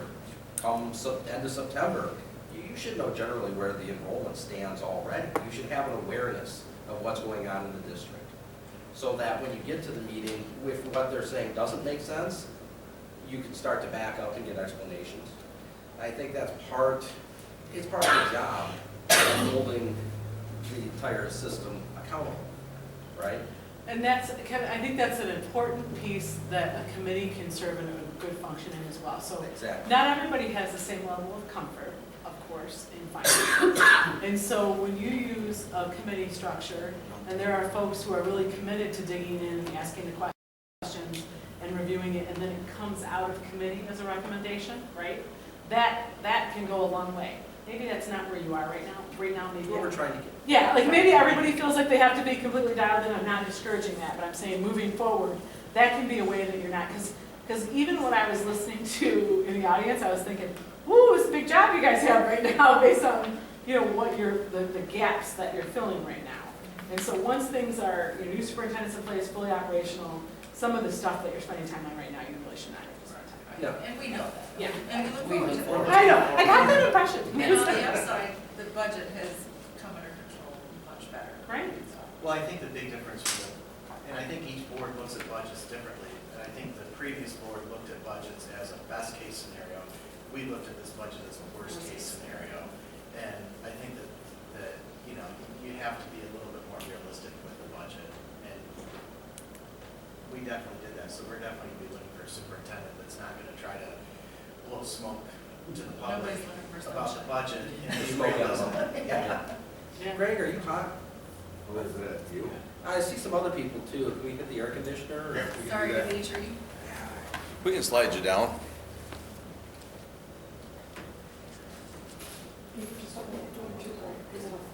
Yeah, I'll get it. Okay, Get the float control. thank you. All right, let's move on. Good conversation for sure. He's like, yep. I watched in his face. So just take a second to read through this.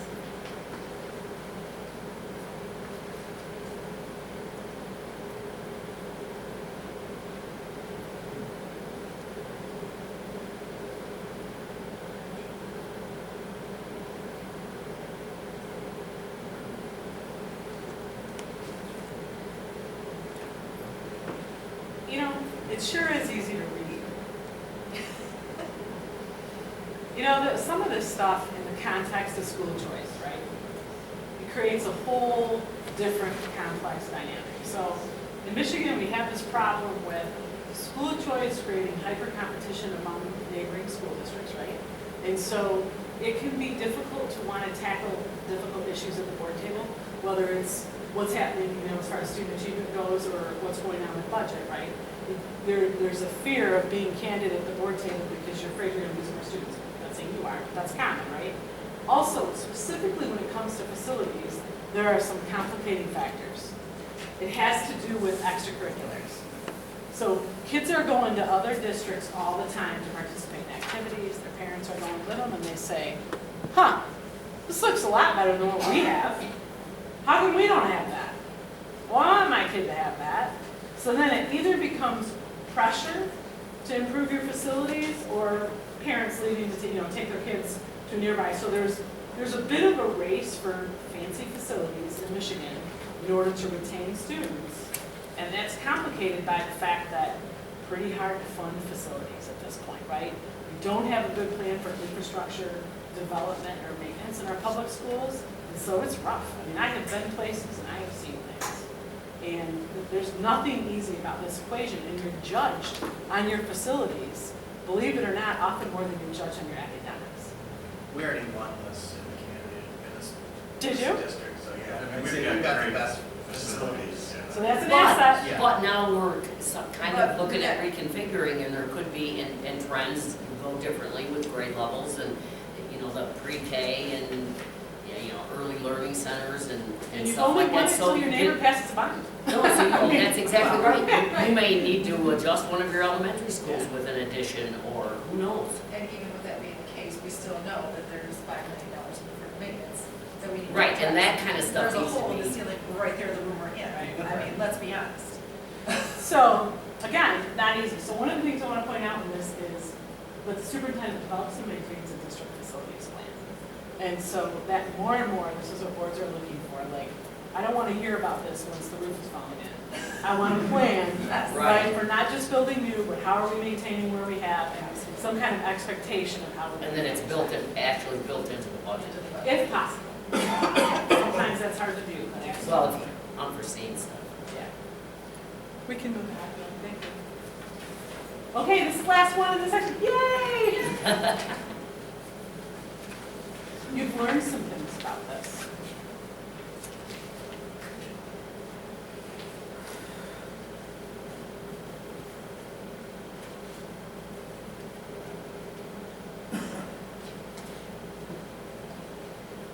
So I feel like I don't have to speak too much on it. I have found in my own life that when I learn lessons the hard way, I tend to not forget them, right?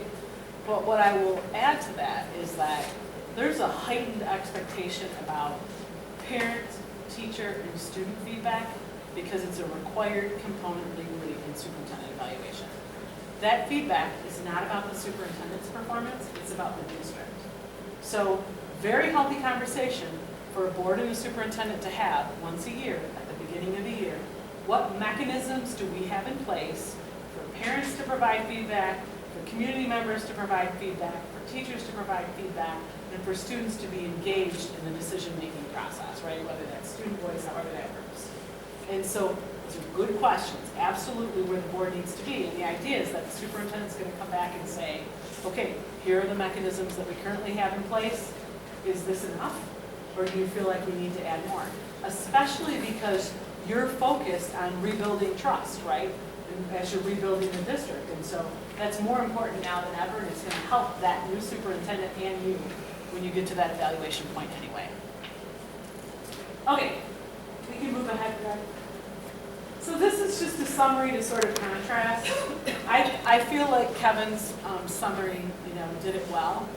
Generally speaking, we say, when we think about the superintendent, very hands-on, and the board is really eyes in, hands out for the most part. I know you're not there now, but that's where we're going. We're looking Right. forward to it. And candidates are going to want to know that you are looking forward to it, because they don't look forward to that otherwise, right? Okay, let's move on.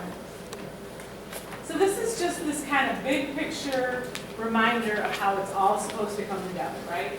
Do you have a strategic plan? There's one that is not ours, let's put it that way. I get that, I know what that means, no problem. But every year, you do have to submit to the state your district-wide improvement plan. So there's something that exists. Some people view that as a real document, some people view it as a compliance-only document, I will tell you. It has different meaning in different districts. When your new superintendent is on board, you need to go about, you can do it yourselves, you can hire somebody, however you want to do it, but you're going to need to go through a systemic planning process. As I heard some of the things that you guys are tackling, I was like, wow. I mean, facilities realignment, that is yeoman's work. And so, are you up for that? No. That was a big nope. Well, it's going to take, we need a licensed professional superintendent to move forward with that. I can piece things together for a couple of months like I have, maybe till school starts. Keep the ship afloat. That's where you come in. I hear you. Okay. let's We've check made in. some good groundwork though with the whole building reconfiguration. Yeah. We've had some great meetings with the teachers and the administrators. I think we've got a pretty good roadmap for it. We just need to, work out the details. So we're going to think about how we frame that in the search. Because I just don't want it to just scare people. Right. Because that's the kind of thing that really could scare a superintendent. So we want to be smart about that. All right, so just kind of seeing it all starts with that vision and those goals and where you're going. Everything else has to be in alignment with that. Sometimes I tell my old man in the sea reference on this one that you got a big fish on the line. If you're not paying attention to the big fish, everything that comes along while you're trying to reel it in the boat takes away from it. By the time you get it in the boat, you got a skeleton. It's not what you were looking for. And so in this case, think about all the things that people talk to you about as board members.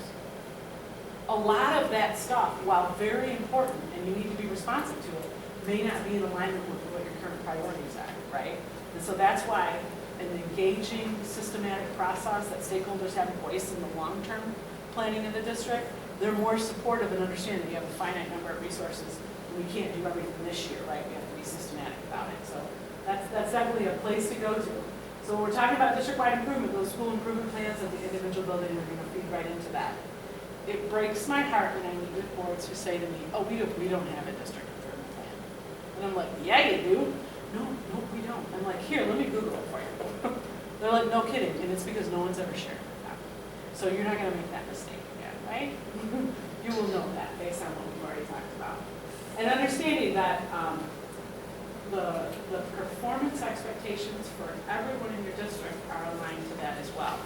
So that means we can't expect everything, right? We have to expect those things that are going to create the greatest return with regard to those goals that we've set. Let's move on. All right, we're almost there. Now we're going to talk about search. We're turning the page. Won't be that much longer. So now you get to this point where, you know, your job is to hire a superintendent. Recruitment is going to be an important part of the process, so that's part of why we have to talk about strategy. Very soon after you hire your new superintendent, we're going to want to get on the same page as far as expectations in the first 90 days and expectations in the first year. Because it's not going to be as clean and simple. It's always harder to do that than we think it's going to be. And then, while we talk about annual evaluation, I actually am going to want you to have conversations with your superintendent, especially in the first year, about 4 times. So really about every quarter, I want you having a conversation about how things are going. Because if you're not dealing with the issues till the end of the year, it's too late, right? And in a way, you already know what that looks like, right? Yeah. You want to do mid-course corrections instead of blowing everything up at the end. Okay, let's move on. Okay, so before we start to talk about search specifically, just understanding that just like you are going to be, I was trying to see if you had water, but you do. Yeah, I'm You're- all Okay. I know behind what the Sounds like an interesting story. Just like you are going to be scrutinizing candidates, they're going to be scrutinizing you, right? And man, I mean, Google the district and there's a whole lot of information that comes up. And I know you don't need me to tell you that, but I do need to tell you that that's part of what they do. And when they do that, it's going to be without the context, without the background, without knowing, you know, the reality of what happened here. That was the intent of a lot of that stuff. Yeah. I mean, that's a reality that we have to be able to deal with. And so the more that we can demonstrate that, nope, you're a cohesive board, you're learning, right? You're paying attention to what's working and what isn't working. You're eager to partner with the superintendent. You know, the more consistent we can be as we work through that, the better it's going to serve us as we move through the search.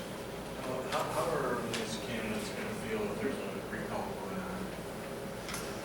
Well, let's talk about that. How many? Well, the entire last board was recalled, and we've replaced them. And now 3 people can be recalled, and we already see online, you know, that they're planning that. So 3 people could be, I mean, they could be attempting to recall 3 of us. Correct. Right?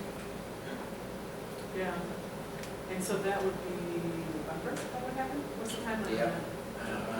Well, the they election would be November, right? start collecting signatures. Oh, so it would be May. Yeah, Oh, okay. Well, let's see. I mean, I say that to say, because of what's happened, and I've seen this other places where people get reactive. So your community is probably in a reactive place right now. And so sometimes we change some minds as we move through the process, right? When they see like, but it's like, no, anyway, sometimes it happens, you never know. Some yes, a few maybe no. Yeah. But I think you're right. I think in time it will continue to get better. Well, and I think also, it already has, but Yeah, there I will do always too. be I those feel that that. will sit here There's a and big, disagree. there's a big piece of this whole, you know, I've read several articles lately in the media, it's just, it's not even reflective of what we've done. You know, we've got a group of people who aren't happy about changes that have been made with the board, and they're using every outlet they can, whether it be Facebook or the media or anything, to spread a message that isn't necessarily true. If you focus on the positives things that we've done since the beginning, and I think that's what we need to do with the superintendent search, is focus on Okay. the positives, The because facts. a lot of the stuff, and the facts, because a lot of the stuff that's out there isn't necessarily true. I mean, just for one instance, they said we lost a $500,000 grant for competency, or No, yeah, you're right, I'm sorry, for competency-based grading. Well, in reality, we got about $52,000 in grant money. There's around 15 left, and we're not going to lose it. We're actually going to use it. So the entire grant that we received as a district was around $52,000, and we're actually going to be able to use all of it. And that So was this- out of that $500,000. The $500,000 was for 7 districts. Was total subdivision. Right, but that's not the way it was portrayed to the community. Yep. Just That's like, just one little. So messaging is key. yeah. So that's good. So you've And they seen. come to our board meetings and shake their heads and. Well, and another misconception that's been put out there continuously is that we're a brand new board that nobody knows what we're doing. We've got 3 members, Mill's not here, with over 24 years of work experience. Yeah, I Just saw that on your those roster. kind of Yeah. things. It's just hard to squelch all the nastiness. Yeah. It's you just, It's it social goes media away in keyboard time. clownery. Yeah, yeah, You know, I hear that's you. what it comes Well, to. and so board cohesion, the fact that you are all on the same page makes a big difference. And so to your question, we have to move ahead. Yeah, We yeah. have to move ahead. We already have, Yeah. but we want to make sure that we have an opportunity to. I'm not on at the board, least- but if I can speak, I mean, there was a study done that was hired before I came here. A gentleman from Siena Heights put together the study, and one of the questions that was asked, and it was to anybody who's a Tecumseh parent, one of the top things that everybody agreed on was hiring a competent superintendent. And I'm optimistic that whether it's a recall or not, I mean, that there's going to be enough people, based on the data we saw from those answers, that are going to say, we're right on the brink of getting what we wanted, let's just drive forward and continue Right. to go where we're at. I mean, there's going to be some people on each end of the spectrum that aren't happy, but I certainly saw from that data that would indicate that'll go through, because that's what the majority of the people here want. That was probably one of the most Yeah. commonly answered questions. That was like the number one thing they Okay. wanted. Well, and the And I'm one of process. those people who wants that. Good to know, good to know. Well, and the fact that the process is so transparent will help with that as well, because it really is. So just kind of realizing that it's a lot, I know you're already doing so much work. It is a lot of work. And a lot of that work is going to take place at the beginning of the process and the end of the process. So this last bullet about the clearer the picture, the type of leader the board is seeking, the easier it is for us to find that person. And so, you know how sometimes, so my whole family are entrepreneurs. I'm the only one that works for somebody else. Everybody else is self-employed, okay? And that includes my dad, my stepdad, everybody. And so they often are like, I don't need to write all that down because I'm gonna know it when I see it, right? Like, because that's their frame of reference. And so sometimes as board members, we can bring that to the table, like, okay, I'm not gonna worry about wordsmithing the selection criteria for the new superintendent, because I'm gonna get a sense of what these people are like when I'm sitting across the table interviewing them. And it's true, you are gonna get a sense of what they're like when you're interviewing them. We still have to do the work to develop specifically what we're looking for, and yes, that means we have to wordsmith, and I'll tell you why. It's not up to you. All of you have to come to an agreement of who ultimately is hired. Superintendents do not take jobs on 4-3 votes. Good ones, though. I mean, like, that's just not how it works. So when I call somebody and say, congratulations, the board would like to begin negotiations with you, they say, what was the vote? Before they answer or say anything to me, because they are looking for a 7-0 vote. Does that make sense? Oh, so much of superintendent search is about probability. You're going to hear more about that in a minute. But so they're always looking at what's the likelihood of my getting this job, what's the likelihood of my being successful in this job, and what's the likelihood of my keeping this job. Because otherwise, why take the risk? Better stay where they are, right? And so that's managing risk around candidates is a big part of this process. So Greg, I think we're gonna switch PowerPoints now, so I don't know if he's gonna need your help to know how that's on there. Thank you very much. So I'm gonna have you switch to this other, now do you have these handouts as well? Yes, ma'am. Okay, so this is the nitty gritty of Big ones. search. I know you have better ones. I'll pass these back to you in case anybody's interested. Thank you. So I'm going to talk through the search process. I'm going to talk less, believe it or not. I'm sorry, this is so much tonight. But I actually want to work on timeline. That's why I sent you that email saying, hey, let's work on calendar. First, I want you to, because some of you know, how many of you have been through a search? A risk, like a big search. And Okay. 3 of us have. 3 of you have, right? And so some of it might have changed a little bit, but not a lot. Not enough, probably. And so for the rest of you, I want to put you on, not completely equal footing, but close to equal footing with them so that you know what to expect. Because the process is important, even though you might not love every part of it. All right, so let's move on and sort of talk through some of this. We can skip through this, right? We'll spare them, keep going.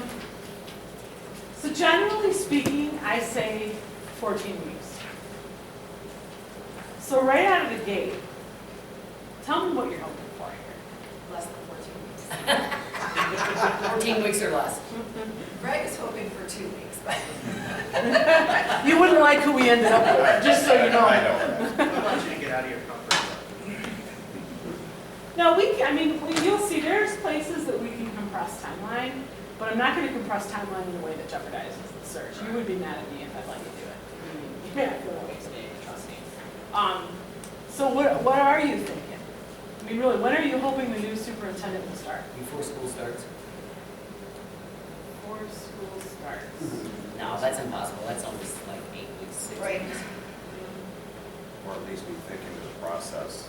Yeah, we'll be thinking of the process by that. I mean, close to offering a position to somebody. I worry about the candidate pool shrinking when school starts because I don't think a lot of sitting superintendents necessarily, or principals from another district are going to really be that involved in October. You are right in that that's how it used to be. And sadly, people jump ship now anytime. And so that can frustrate.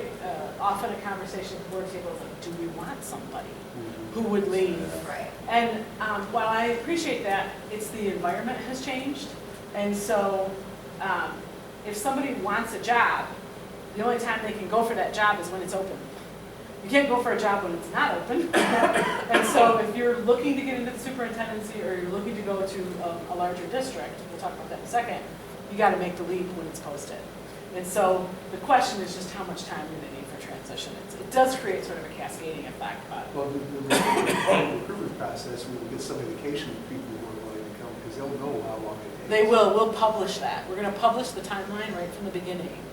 And that will put candidates on notice, and it will also put your community on notice, so they know exactly what we're doing when, and we will follow that plan. That way they know that we are, acting with integrity, right? This is going to be a very straightforward process.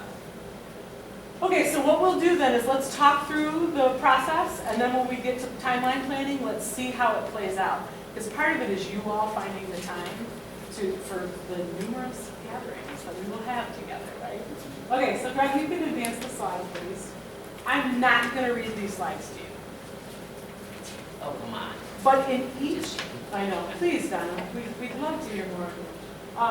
That is not, my 13-year-old is like, just stop right now.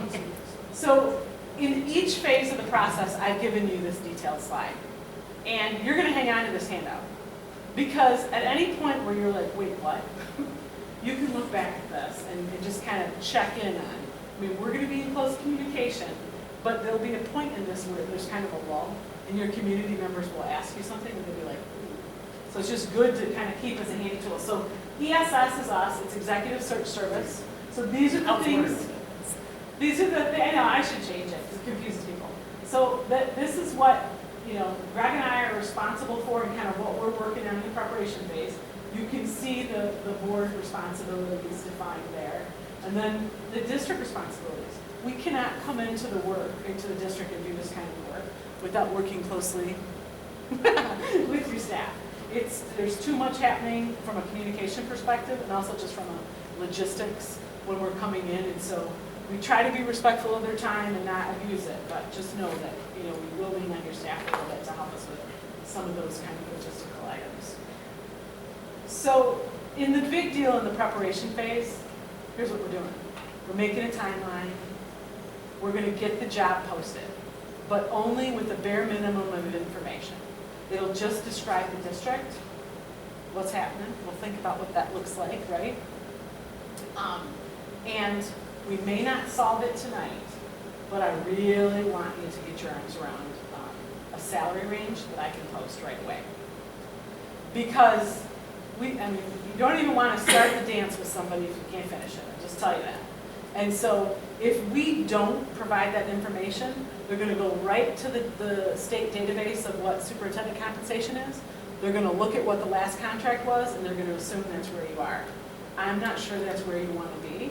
And I also don't like to let candidates assume things, just honestly. Right. And so we're going to talk about a salary range. I brought data for that tonight, so that we would be looking at real data. It's easy to understand for us.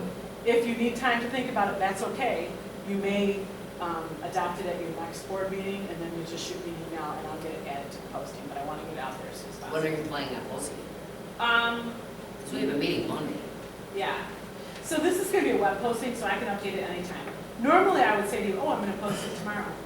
But in this case, I actually want to work with my communications team because I want to feature the district in an appropriate light. And so we will draft something, and I will send it to you to review. And just check in, Sometimes as outsiders, we don't know all the great things that are going on here. You guys have already communicated to me that, messaging has certainly been an issue. So I'll draft it and get it to you, see if anything's missing. I can send it to all of you. But when I get feedback, I want it to be actionable feedback, right? And you can be a big help with that too, because you'll know things about the district that can help. So we'll get it up right away. But that is just to let people know, okay, Tecumseh's to this point that they're looking, and here's what the timeline is. Once we do the stakeholder engagement, and we come back with you, and we develop the selection criteria, we'll add that to the posting. And candidates, we tell them, don't even apply until the selection criteria is added. They may call me and want to talk to me, I might go call Greg, want to meet with them, say, hey, what's really going on there? We're happy to do that. But we really want them to be able to look at what you're looking for and say, how do I measure up? Do I have the chops for this? And so we, better that we be crystal clear in what we're looking for. There's an old saying in search that says, it only takes one candidate. I don't like that saying because I think it scares, communities and boards. I think you need to be able to have a solid pool of candidates to choose from. You don't want me bringing somebody in here and saying, oh, this is a great fit for you. How do I know what fit? I drove into town and I'm going to drive out of town, right? I don't know that. That's what you all know. And so you have to have some solid, competent, skilled folks to choose from because fit is a big thing even beyond that, which you probably have seen some of that. So usually I would tell you that you're probably going to expect somewhere around 20, 25 applicants. I'm not sure this time, right? Because there's some complicating factors. And so my promise to you is I'm not, I'm only laughing because of the phrase my oldest son always says, I'm not going to put lipstick on a warthog. So I'm not going to tell you this is a good pool if it isn't a good pool. I'm not going to tell you a candidate's a good candidate if you're not a good candidate. That would not serve you well at all.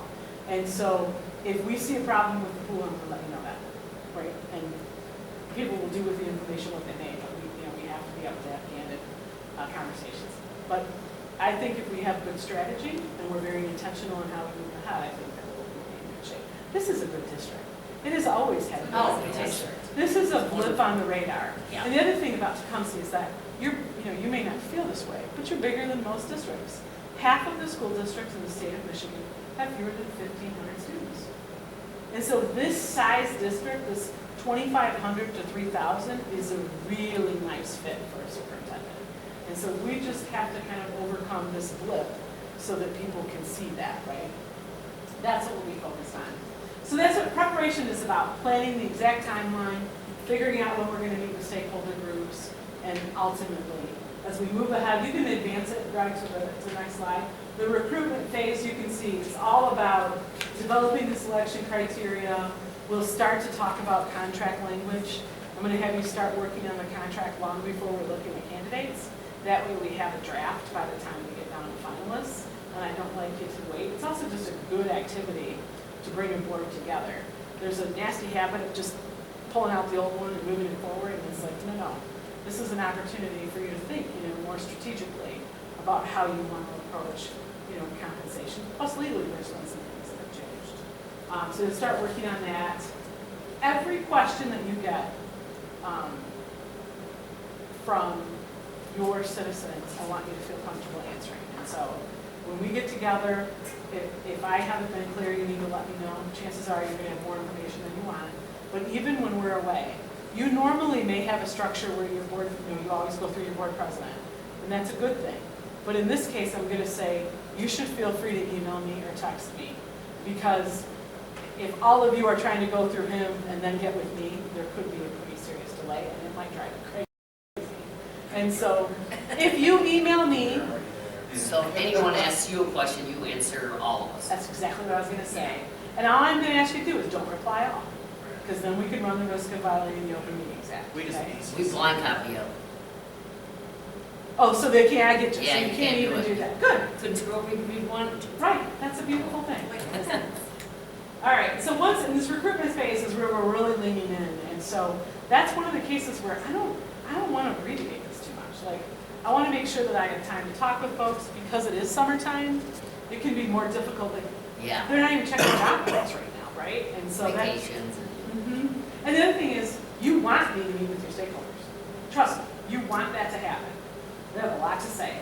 And so we have to have those stakeholder meetings at a time that they can actually meet.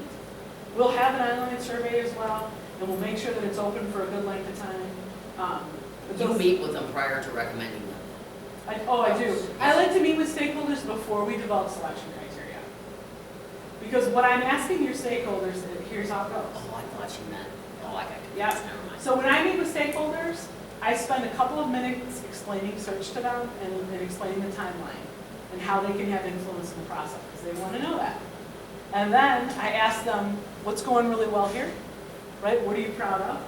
What's not going well here, right? What are some challenges that you see that this district has to deal with? And once we have that kind of environmental information, then I say, hey, well, when you think about the next superintendent, where do you think they are now? What kind of experiences have they had? Do they have to have been an educator? Do they need to have a superintendent experience? Those kinds of things. And then what kind of competencies are important and what kind of soft skills are important. Are you So- finding more with the pool being smaller that that the candidates have a wider range, like you were saying, maybe they don't have super, maybe they came from the business world, maybe they had, or is it always pretty much educators and?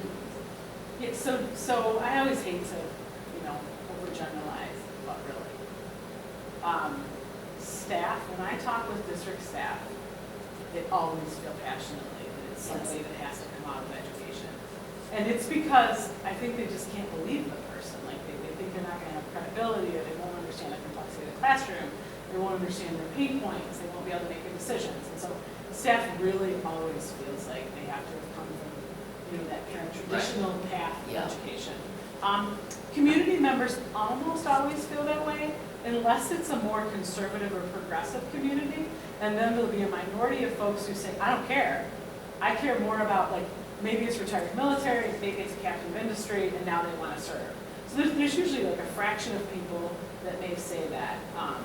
I'll tell you, those folks don't interview well. I mean, they might be charismatic, but when we get to some of those more, you guys are very concerned about school funding, right? Well, you got to get your That's stuff. nothing You're not faking it, right? And what's your learning curve here? Do you want to spend about a year till they figure it out? And so there's things like that just start to shape themselves out pretty quickly. So no, most of the applicants are Going definitely. to be coming from, okay. The one exception I will say is we see, and I'm so grateful for it, we see a lot of people who served in law enforcement and then went into education. So they're both, Right. spent time in law enforcement and then they got into education, and that tends to be a good hit. They tend to do well And so I see a lot of that, and those folks tend to do well. But again, they've had that education background. Right. As well. Of some sort. Yep, Yeah, okay. yeah, for some time, for sure. Yeah. Plus, we'll talk about the state's expectations, and so to your point, there's expectations about local preparation. Right. That's not- Yeah, right. All right, so when you look at this recruitment pay slide, or when you think about recruitment, are there any kind of big wonderings that you have? How do you interview staff?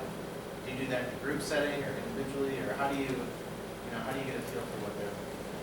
So I described to you that very simplistic format for stakeholder input. So that includes staff, but I want to broaden that and explain that the whole time that we're doing those stakeholder face-to-face meetings, we have an online survey that's open, and it takes about 7 minutes to complete. The questions are much more specific than that general, like those ones in face-to-face are. And so generally speaking, we see terrific response to the online survey. Comes to us, it doesn't go to the district, there's no danger of punitive action, nothing like that.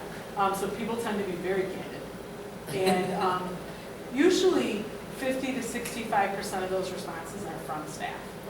And there's some questions, like it's not granular enough that we can tell who it is, but we can disaggregate by, teacher, administrator, like there's some ways that we can, because sometimes we'll see a disconnect in what teachers say versus principals, or we'll see a disconnect in what the public says versus what staff So say. it's open to everyone, public too? It's open to everyone, it's the same survey, but there's just some demographic questions that allow us to analyze the data a couple different ways.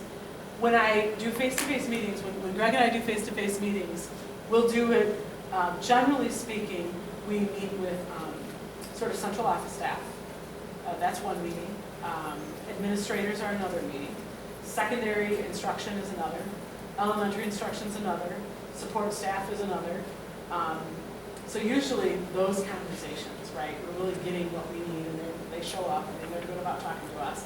And then we'll have several different meetings at different times of day with your public, because they can't, not everybody can make it at night, not everybody can make it in the morning. So I like to have a couple different opportunities for them. And so that's a dynamic we have to think through because it's summertime. So while we want to move ahead in the search, we also have to have those posted so that, and get out emails. I'm not sure, do we have good communications as far as being able to reach stakeholders right now? Yeah. Good, wonderful. And so we just want to make sure that we're getting on the calendars and they feel like the board had a planning timeline that respected them, right? Is that fair enough? Yeah, I think the big thing that we're looking at, because we had a teacher meeting about the building reconfiguration, and one of the fears that's out there is that sometimes the teachers have an opinion that doesn't necessarily gel with everybody else, and they don't want to have any backlash. So I just want to make sure there's a mechanism in this process so those teachers who maybe have an opinion that differs from others have the ability to get that out. So what they usually do is they'll come to the face-to-face meeting and they share like general stuff, but really they're like getting a beat at me, right? Like asking questions about confidentiality. Then they'll go home and fill out the survey, and I get like the real scoop of the survey, because we're not going to violate their confidentiality. Like, you're not. I'm going to report the big themes that come out of those conversations and the online survey back to you in a public meeting. But there's an important piece of accountability there, because if I stood in this room and put up slides that showed what your stakeholders had to say, and they're listening to it and it doesn't sound like what they had to say, right? We're all done here, because they're not going to trust me to continue working with you. So that's an important part of the accountability, I think, in the process. And so they see that, and that generally builds trust in where we're going and how the board is making decisions. Good question. Okay, let's zip ahead. So, believe it or not, back during Engler's term, we really dialed back what our expectations were of what qualifications you needed to be a superintendent. That was done so that captains of industry, those kinds of folks could become school superintendents. That was the intention. There was, however, regulations that came up later that had some other expectations, but the Department of Ed never enforced them. So now the Department of Education, as of last year, is like, hey, we're enforcing these administrative rules. So if those of you who were on the board before are like, hey, I don't remember this, that's because they weren't really enforcing it. So now what they're saying, and this is a minimum requirement, this is not, so the superintendent must hold a valid administrator certificate issued by the Michigan Department of Education. Now, all that is a K-12 admin cert. So it's not like, oh, I've been certified to be a superintendent. It's, in the bare minimum, I can be an administrator. Okay. And so on top of that, superintendents must accumulate 150 hours of professional learning every 5 years in order to maintain that certificate. Now, why does that matter to you? Well, if you employ somebody, I'll just, you know all this. we started the school year from the failures of people previously who were employing administrators who had no certificate. We're dealing with that currently. Did you pay? We're dealing with that currently. The fines are huge. Yes, we know. $68,000. Yeah, it's basically the salary that they got, right? It's crazy. And that's the deal. They just started enforcing it last year, I'm telling you. And so, you got to We're go up to speed on that. So moving forward to the next slide, you can hire somebody who's non-certificated, but you have to apply for a permit. Now, to be clear, you can zip ahead, Greg. That permit is issued to the district. It's not issued to the individual. And so when that happens, whoever on your staff has permission to go into MOX, that's the software system. What they have to do kind of with the board president, if you chose to hire somebody who wasn't certificated, which is not what you're going to, you have to, as a board, explain your rationale for hiring a non-certificated individual. We're not going to do that. Yeah, I would down that road one time. Okay. It goes so well.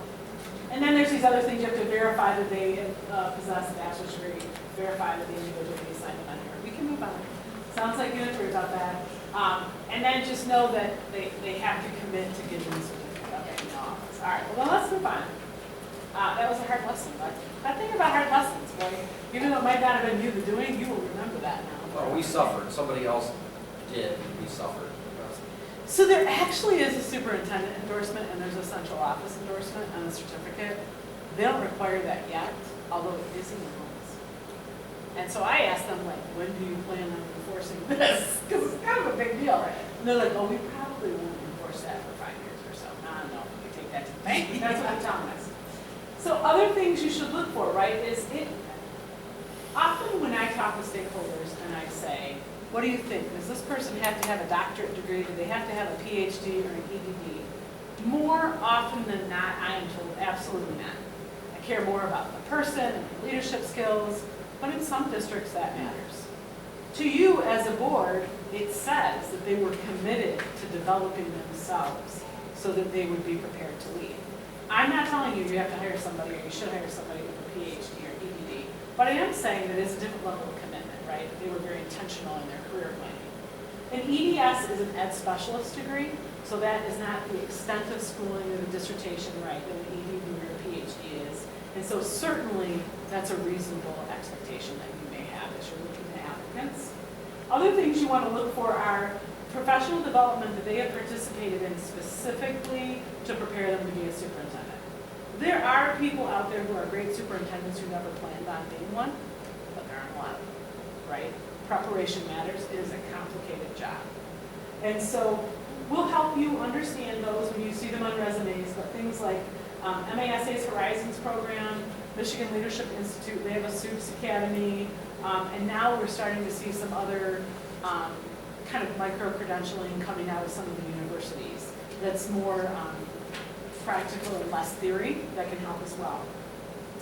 If you're to the point that you're seriously looking at somebody who doesn't have superintendent experience, then you would definitely be looking for a track record of district-wide responsibilities, right? I mean, I could be a building principal and still have been the person who led the curriculum effort in the district, right? And so often you'll see people who maybe have not been superintendents, but they've had some pretty profound, or I sat on the negotiations team or something like that. I think that's going to be one of the big decisions that you have to make. Fortunately, we don't have to make it tonight. Is it important that you hire somebody who has experience as a superintendent? Maybe so. Okay, let's move on. So this starts to lay out what happens when we get to interviews. I'd like to just kind of talk you through it. And so, we'll have that recruitment window open.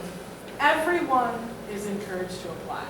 So we don't tell people not to apply. That would be inappropriate. That's not how it works. So we're going to encourage as many people possible to apply.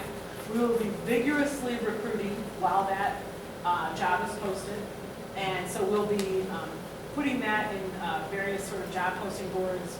We will be reaching out individually to people who we know who may be likely candidates based on your selection criteria. And we'll also be doing some kind of mass outreach on it as well, because it does require that. Know that even in the best of circumstances, sometimes we're talking to people 3 or 4 times before they decide to apply.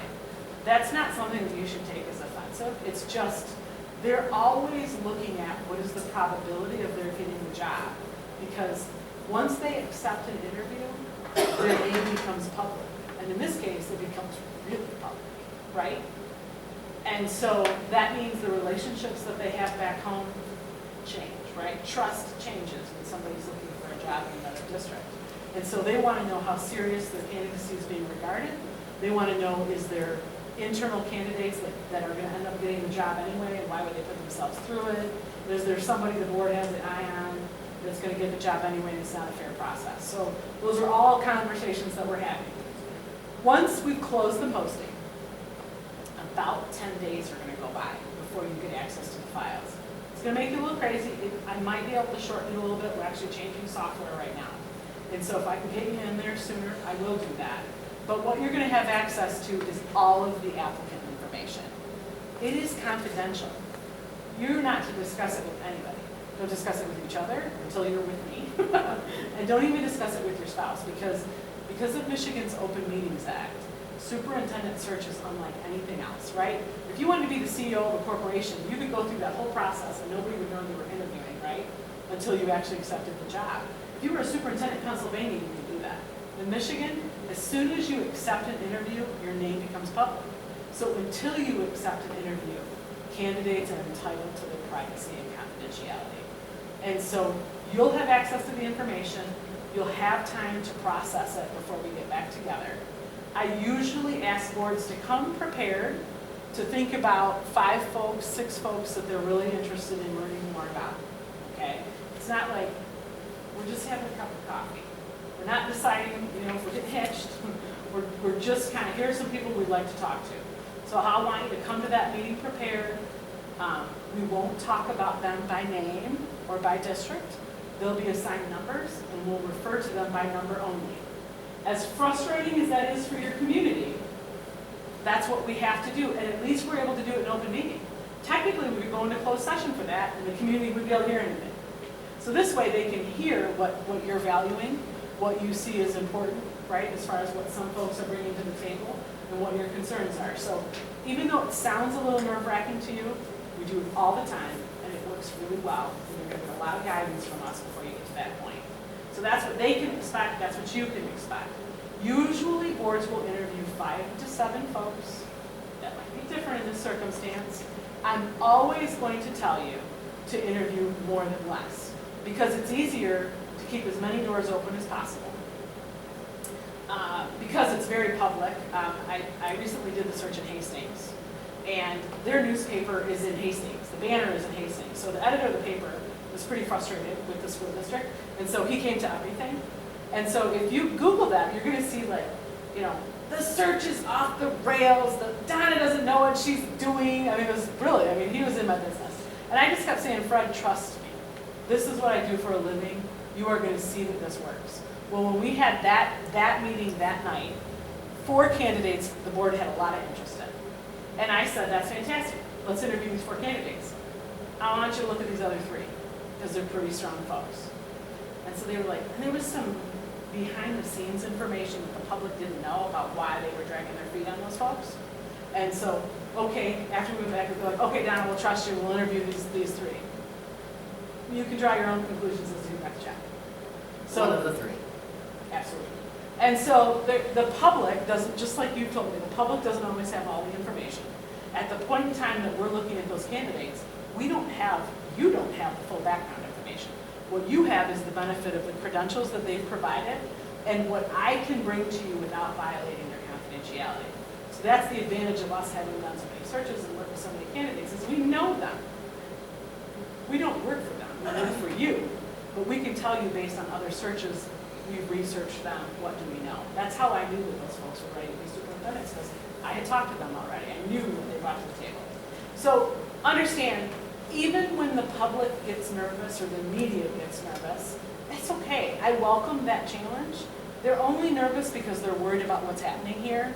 They'll get used to me. I'll answer their calls. I mean, I can't tell you how many community calls I've taken this year. I can't tell you how many media conversations I've had this year. It will work out.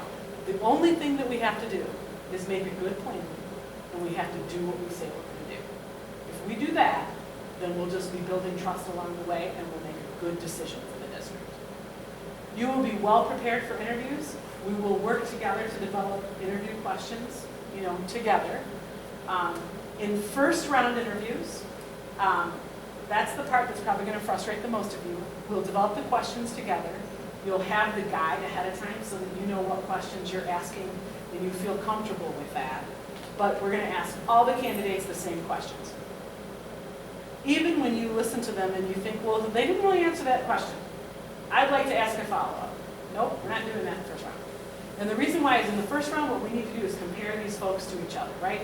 We have their credentials, we know what they're bringing to the table, right? They need to be able to message. If they can't message, they probably can't be your superintendent, between you and me. Also understanding that the interview is the least predictive aspect of the process. Second round interview, the folks that you decide to bring back, that will be much less formal. We'll ask follow-up questions, and those questions will be customized to the strengths and the potential challenges that those finalists might have. So the process allows for a lot of give and take. It just starts very structured, and then there's some more flexibility towards the end. We will accept questions from the audience in that second round. They don't have to ask them. I'll provide cards that they can write them. I'll make sure they're legal, they're not repetitive, and the board president will ask them as time allows. So we will have a lot of conversation before you to the point of interviews. We'll do some work sessions leading to that. But you may already be wondering about what those look like. So I'd just like to give you a little kind of preview. I just said that the interviews were the least predictive aspect of the search as far as the success of a new superintendent. So what do you think that means? Here's what it means. I can come in here and be dazzling because charismatic, I've got my spiel down, but I could be a really crappy superintendent, right? And so while the interviews are important pieces of decision making, there are other things that we want to look at, right? We want to do a deep dive into their background and their track record, right? And we want to check not just the references that they provide to us, but extended references through our networks, right? We call people they don't want us to call. It's all part of what we do. So what we're trying to do is fill out this whole picture of candidates. Now there's other things we can do. It's not unusual for districts to want some pre-screening assessments as well. I can send you information about that. If you don't buy it, don't do it. So some boards are like, well, we want to do the assessments now. And then when I provide the data, they're like, why don't we do that? And I'm like, well, why do we do it? It's based on 30 years of research. But you know what I mean? Like if you feel like that's not going to be useful to you, let's not bother with it. Let's build other things into the process that are going to give you more confidence. I will say there is at least one assessment that I do have some very specific confidence in. So we can talk about that later. So once we get down to finals, generally the conversation becomes, are we going to do site visits or not? Site visits are when a group of folks from the district go to the districts of those, the finalists, or sometimes two finalists, and have conversations with some of their kind of stakeholders. They were very, very popular for many years. Yeah, I went on one. Did you find it valuable? Yeah. Did you? Yeah, okay. I don't know, the guy quit a year later. Well, the guy actually got sick, I think. So some people, he Is that Later. when you died? Yeah. died. Well, you can't live overnight. No, but he was sick. No, I know, but I think he was sick prior. Oh, okay. I was like, wow, you He are was tough. very low. No, I'm not. She's tougher than me, No. right? I mean, really. No. So some boards love them, some do not. I will tell you, if we do site visits, we will try to make them less choreographed and more authentic. Fewer, we only recommend 2 board members go because you got to keep it way below a quorum. We would encourage you to have other stakeholder groups represented. So usually it's like 6 people that go, 7 people. I don't know what it was like when you did it. It's kind of same. A Yeah. couple 5 or Carlos. 6 when we went in. Yeah. Okay. But we learned some things that when we start talking to people in the community, Did you? You started picking up on some things and actually eliminated one of our candidates. Well, that's good. Yeah. So people tell me now, like, either they're like, it was the best thing we ever did, we're so glad we, like, they're zealots about it, or people will be like, they just said nice things so they can get rid of them. And so I'm like, well, I don't know, I mean, you know, we kind of balance that. So, we're gonna do a lot more work before we get to interviews. But when you think about just the snippet of process that we've talked about already, what questions do you have? As far as the interview process. The whole, everything that we've talked about so far. The information do we get that online, or we get hard copies to review? You're gonna get it online. Pick it up. And so, Gotta get new glasses. you are. I mean, I don't know about the new glasses, I know I need new glasses. But yeah, we do it online. Yeah, when I did it before, they took the whole board, was in the building, in separate rooms, and they give us the resumes, and then we picked the top 10 we liked, and they all went together, and then your organization picked the 6, because we decided we were going to interview 6. Yeah. You know, down to the 6 and appeared in everybody's. We like to give you about a week with the information, because it's 200 to 500 pages, like I'm not kidding. And it's just a lot of work. Now, Greg and I will do a rigorous paper screening, so we'll take everything that we know about the candidates already, because they're still in the privacy phase, everything that we already know, and your selection criteria, and we'll scrutinize those things, and we'll say, okay, based on everything we know right now, here are the candidates that appear to present the strongest candidacy. So we'll put that in a memo for you, but you're going to see all of the candidate information. We view the narrowing of the pool as a decision of the board that must take place in an open meeting. So we don't do that for you. Why we do that, we call the top tier. Why we do the top tier is that, my belief is that you're counting on some of my expertise in this, right? And doing some of the work. Now, if you look it over and you're like, wait a minute, I know this person. I've heard good things. Maybe they didn't make that top tier, but I really want us to talk to this person. That's why we're giving you all the information. So my feelings don't get hurt if, you interview people who didn't end up being on that top tier. It's completely irrelevant. It's just a tool for you to use. That's all it is. Good question. Anything else? Just that, Okay. So all of our meetings, when we do workshops together, those are going to be open meetings. The interviews are going to be open meetings. And so there's really no reason, almost, for us to go into closed session. If we do pre-screening analysis, if we do those assessments, we will go into closed session so that I can report them to you. I will report them, answer your questions, collect the findings back, and then we'll come back out and tell you. That's the only reason that I would foresee at this point that we would go into closed session. If something else comes up that would warrant it, I would explain to the public specifically why we were going into open session or closed session, and you do not, you don't deliberate in closed session and come back after that. So that in itself, I think, is always surprising to people. Like, really, the whole thing's open? Like, yeah. That's part of why superintendent search is complicated in Michigan. Greg, would you mind advancing the slide? Thank you. So you will not check out any candidates until it's time for interviews. And that's that confidentiality piece. So you're putting a lot of trust in us to bring as much information forward as we can. Once the names become public, so even when the names are public and the interviews haven't happened yet, it's a free-for-all. Feel free. Google, call people, do whatever you'd like to do. Obviously, I'm going to build in some other pieces of the system for you to get information. But until that point, I want you to refrain from checking them out, because that's that confidentiality piece. The other thing is, legally, it doesn't behoove you to Google them at that point. It does me. I have to Google them. I need to check out what's out there on them. But because of kind of equal employment issues, I'm not hiring somebody. You are. So if you Googled them before you determined who you were going to interview, you would potentially know their age, their gender, their race, potentially their affiliation, just a lot of those protected class issues. So just don't do that yet. There'll be a time, where you can do that deeper dive, and it's just after those names become public. Okay, move on. So this is just that second phase of interviewing. This is that round 2. Usually we're going to bring 2 people back. If you're at all hung up, I'm always going to tell you fewer, or more versus fewer, so 3 versus 2, because it's easier to keep as many doors open and then close them once you should. We will each step of this process allows for community input. So after each round of interviews, stakeholders will be invited to complete feedback forms that you will review before you make a decision. So for people who are really engaged in what's going on here and want to make sure that they're able to give you their perspective, and it's really good perspective, honestly. Like for you all, you'll be glad to have the additional insight. It's just a lot of reading for you, because you're going to go through those feedback forms before we narrow the candidate pool as far as going from first round interviews to second round interviews.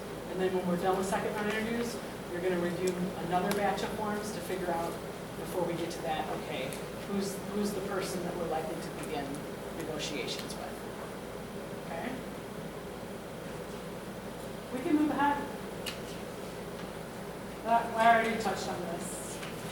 Other than to say that if you hear things, once those names become public, it's like such a huge buzz at that point in time.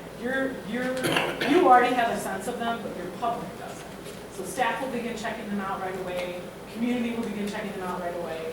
And the rumors are awful, just awful.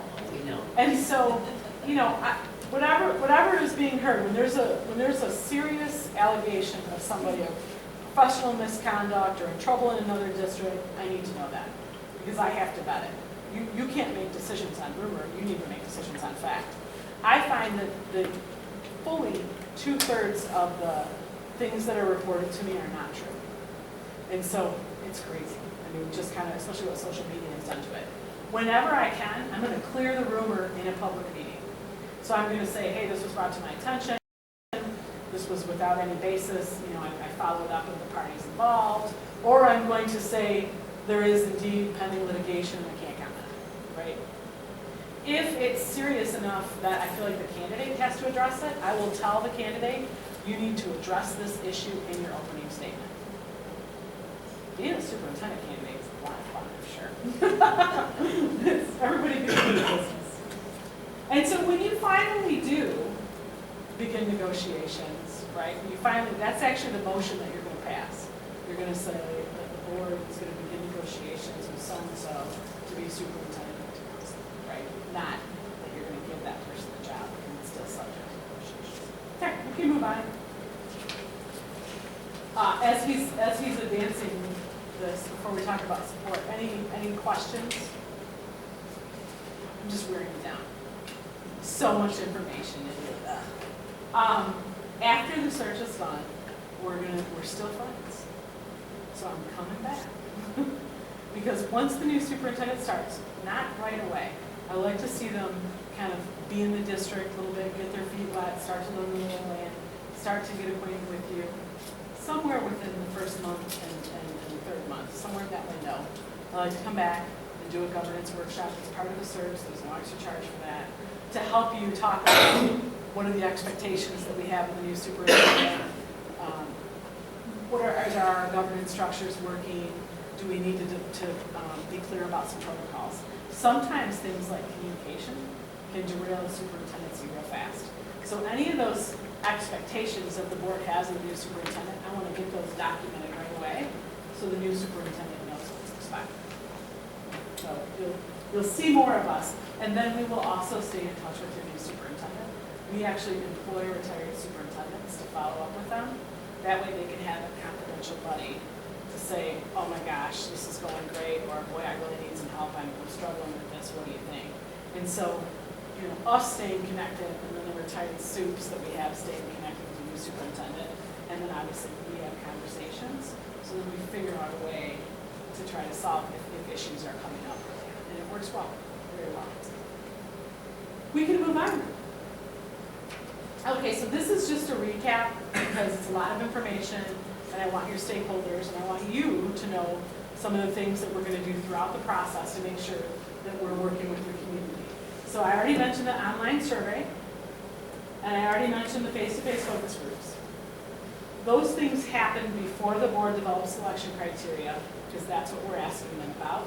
You have that information as context before you develop selection criteria. First round interviews, we'll have those feedback forms available. Anybody who is here will fill those out after each candidate's interview, turn them in, we will photocopy them, You'll review them before you identify who to bring back for second round interviews. And then second round interviews, as I mentioned, the public can submit interview questions, and also they'll have the opportunity to fill out feedback forms again that you'll review before you narrow down to a single individual.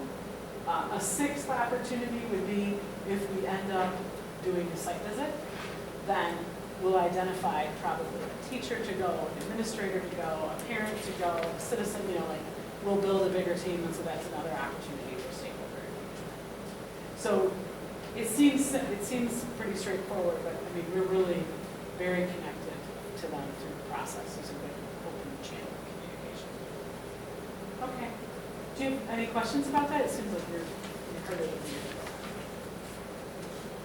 So this is just kind of, I only put this together to give you some idea of folks that we want to make sure we invite.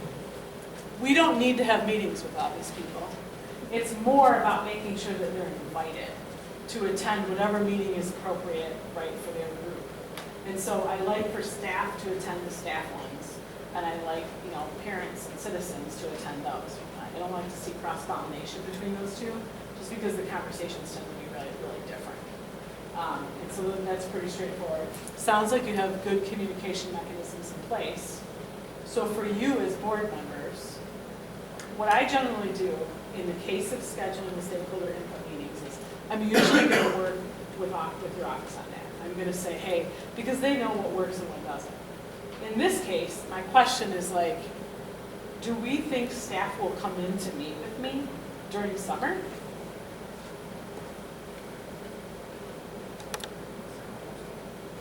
Yes. I would think so.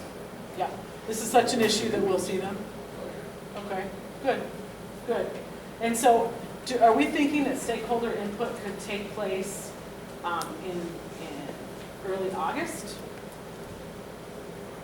What do you think? What's your first day back to school? September. Oh, so it's after. Right. Okay. And so that's reasonable? Early August, probably? Yeah. The reason why I'm saying early August is because I want to be able to promote it. It's like, no, we don't want to do it next week because we wouldn't have been able to get the message out. So we want to give that time to do that. So if there are groups or people on this list that often community has strong groups that don't have these names, right? Sometimes the Rotary is a really big deal. Sometimes the ACLU is a big deal, right? It's different from one community to another. So when there are folks like that you want to make sure get a specific invite, the public ones will be published in the paper as well, but then you would need to make sure that she knows that so that she can figure out, we can collectively figure out how to get that message Yeah, out. I can also give the city too, they have a big pamphlet list of maybe send it out to the phone for. I would think if you wanted to go even a week prior to that first week in August, if you get ready that soon, this is not a big deal. So there's a lot of people that are going to want to be able to get in and have their say. And there's some people who like to have their say somewhere else and don't want to spend it with you. But I mean, I don't think you're going to have any trouble It was with. so much fun though. I know. I don't think you'll have any trouble getting people in here to discuss with you what they're looking for, because they're looking for leadership. Okay, like the sooner the better. That would be my, I mean, as much as you can compress it. Yeah. Okay, so we will work together, and Cindy from my office will be part of this. I know you write texts. Okay, so we will work together on that. And just be thinking like you just did, like, oh, the city's got some folks. You just want to be thinking about who to make sure that you're making sure that we give those invitations out to. Greg, we can move on. Put it on the blackboard now. So this is like the sort of general, once we have all this information, I'll fill it in and start sharing this with your stakeholders. Did I email this to you? Yes. You got this already? Yep. So it's in your file. So I want you to take a look at this page now, because this is like the granular information about the timeline.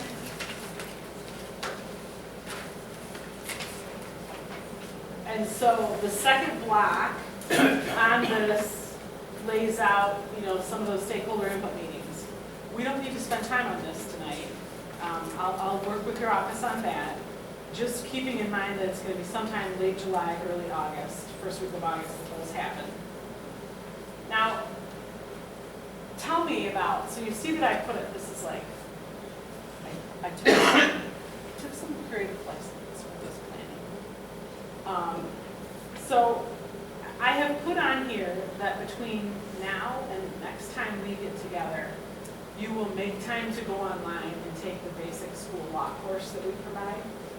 Have any of you already taken that face-to-face with Brad Banasek, our legal counsel? Okay, so let me just talk to you about this. So this course isn't even public yet. In other words, it's public face-to-face, but this new online version isn't. It's super easy. I'm not kidding. Like, all you need is a computer and an internet connection, and it is a wealth of information. The reason why, and to be clear, I'm not charging you for it. I just want you to have the information, and you'll get learning credits from us for it.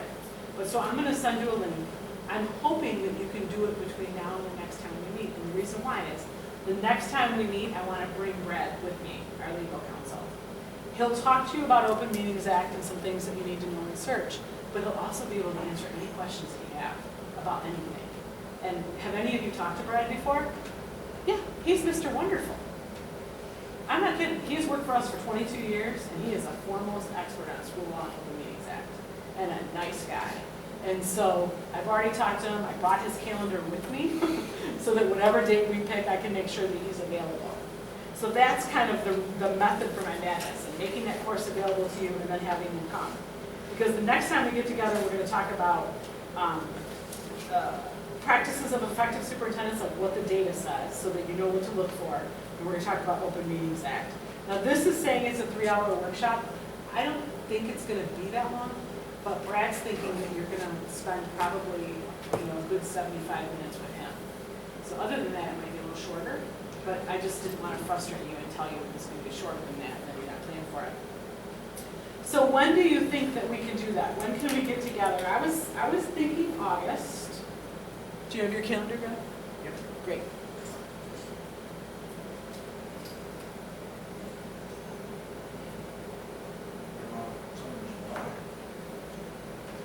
Oh, what about something in July? Well, I don't have his July calendar. I have his August calendar, but it's not impossible. My calendar for July is, let's see, when are you all available? What time are we thinking, Oh, as far as time of day, I should say? oh, I serve at the board's pleasure. So that depends on when you normally start your meetings. The only reason I couldn't get here earlier now is I have jury duty the entire month of July. Oh, So if I had been called to jury duty, I couldn't have gotten here until 6:30. I know, there's a reason I don't buy lottery tickets. Who ever heard of a month? It's ridiculous. That's what they do for weddings. That's long. They've been really great with me.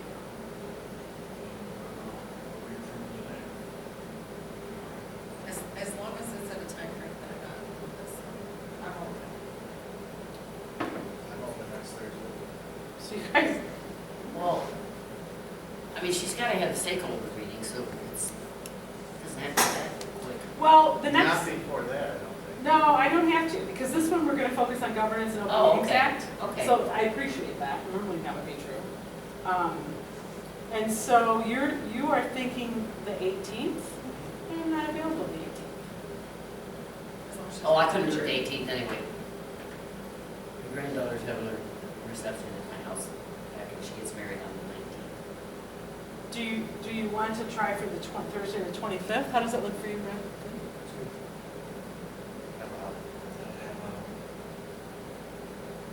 Any other time that week? The 23rd or the 24th, like.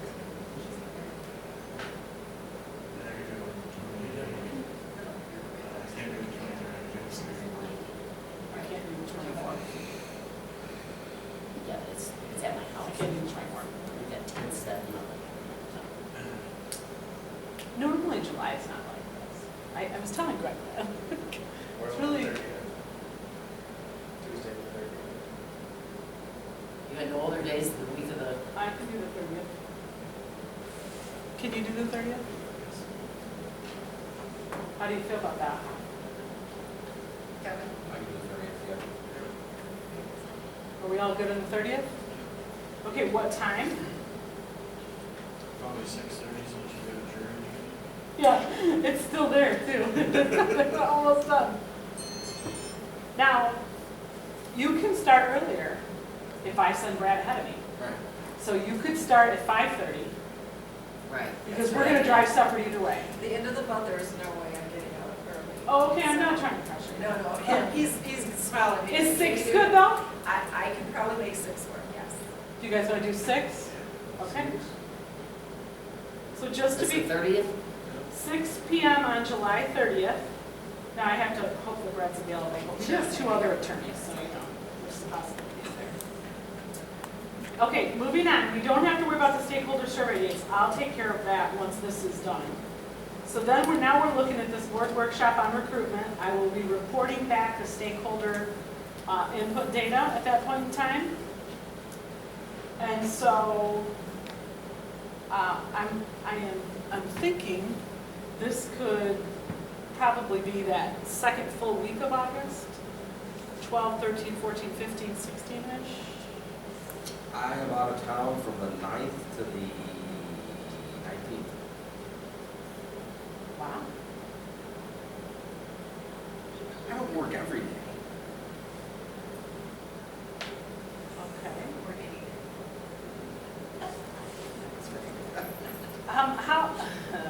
How about the 8th?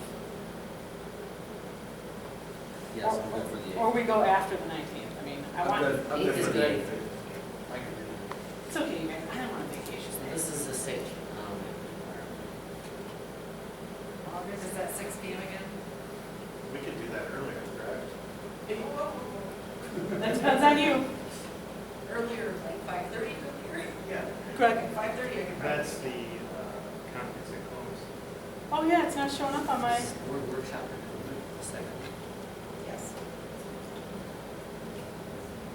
75. wasn't on my calendar, because I don't have to go. Okay. We turn the lights back on? Yeah, I was just thinking the same thing. Yeah. Oh, wow. Wow. How long has it been dark anymore? One at a time. All right, so for my sake, can we, is it possible to revisit this? Yes. We don't have to knock down the schedule tonight. Oh, I do want to knock down the schedule. Oh, I thought you said we. Earlier the better. But I'm just wondering about, can we do the 3rd week of August? Instead of August 8th? Isn't that week you just said you were? Well, he comes back the 19th. Yeah. So can we do the 21st or the Or the 20th? We're gonna work for 7. Right. Yeah, if there's only one. You'll want to hear this though, this is the stakeholder input. Was the 21st bad? The 20th. I can do that. It's about, can you do it? 20th? Can everybody do the 20th? Yeah. Where did? We have a facilitated review. Oh, yeah, that's after that. That's, during the day. Okay. I didn't send you times today. Okay. Then we're good. So 8:20, 5:30? 8:20 at 5:30.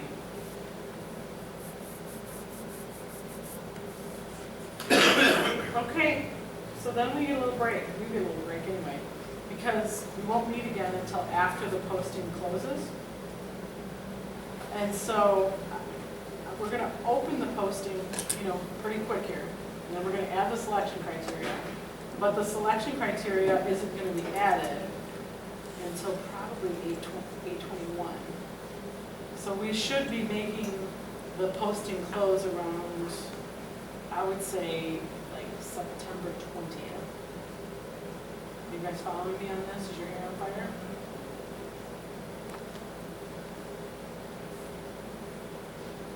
If you're really pushing for time, we could do the 13th and close it, and that way we can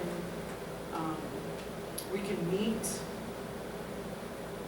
we couldn't meet before the 19th, Thursday the 19th, that would be possible, or the following week to actually choose who you're going to interview.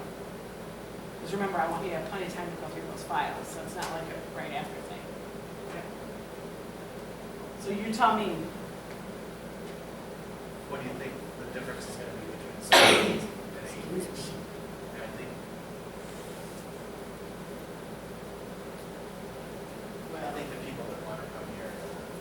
because they're already gonna be looking, so I'm not concerned as long as we get that preliminary up. So we could do that closing on the 13th. And so talk to me about what your meeting dates look like. We gotta set those on Mondays. Yeah. So, like, is it crazy to meet on a Friday? This is the most fun on a Friday night, huh? Oh, I bet. Yeah, right. So like Friday the 20th?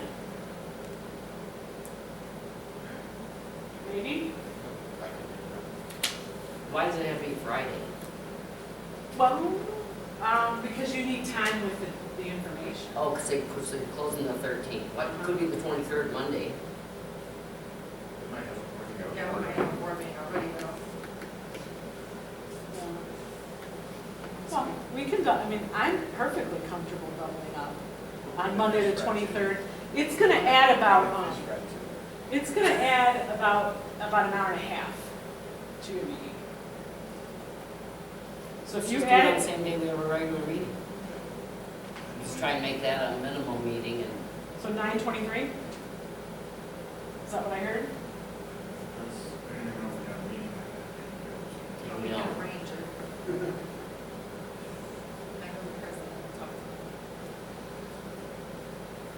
Good. Yes. You want to just leave them both open? Just in case we don't have a meeting?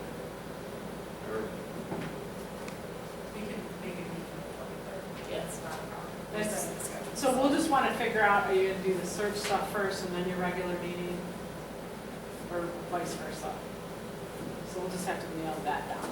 Well, our board meetings typically start at 7, so we could do it at 5:30 or 6. Yeah. That's a good deal. Okay. So I, Theoretically, we're really not looking to have somebody here until November or December, because they're probably going to have to do 30 days notice. they don't. It depends on the situation. It depends on their contract. At least they're gonna get 2 week notice. For sure. For For sure. sure. Are you panicking? Well, I think we need to try to squeeze this in a little bit more. It's more this gentleman that is. Well, I'm not gonna be here after the last third week in September, so that's a consideration. Do you, I'm wondering if maybe take this back. Yep. Put a calendar to it, send it to us, or we just gotta be here. That's that. So, we might just have to move some things, so this is gonna be a priority. It's your primary mission. Yep. I can adjust everything with that one week of oh, ours. vacation. it's- which is, you so know. Kevin, you're gone from the The 9th to the 19th. 9th to the 19th. Okay, we'll do that then. We'll go back and try to condense it in a way that doesn't hurt anything. And I'll work closely with you on that. And we'll know Monday then what their regular board meeting schedule will be, so Okay. play that in. And it does, I mean, we'll make it work. It doesn't have to be here. We're fine with that. But you're done the 3rd week of September. Right. I am, yes. Yeah, but realistically, I mean, how likely are we to find somebody by the 3rd week of September? Not very. Well, he's going on vacation for 2 weeks, and he's got another trip planned in October, I think, Okay, so you would be gone for 2 weeks, but you would be back. Yeah. And then, yeah, be back for a week, then gone for another week. We think you are retired. I was gonna say that. It sounds like you're retired, for heaven's sakes. Well, let me do my due diligence. I mean, I hear your, I Like hear I your. said, we're gonna be here, so. Okay, you're almost done. You're running out of steam. We're gonna look at this now. You have it in your packet, but we don't have it to project on. I'm gonna pass these down.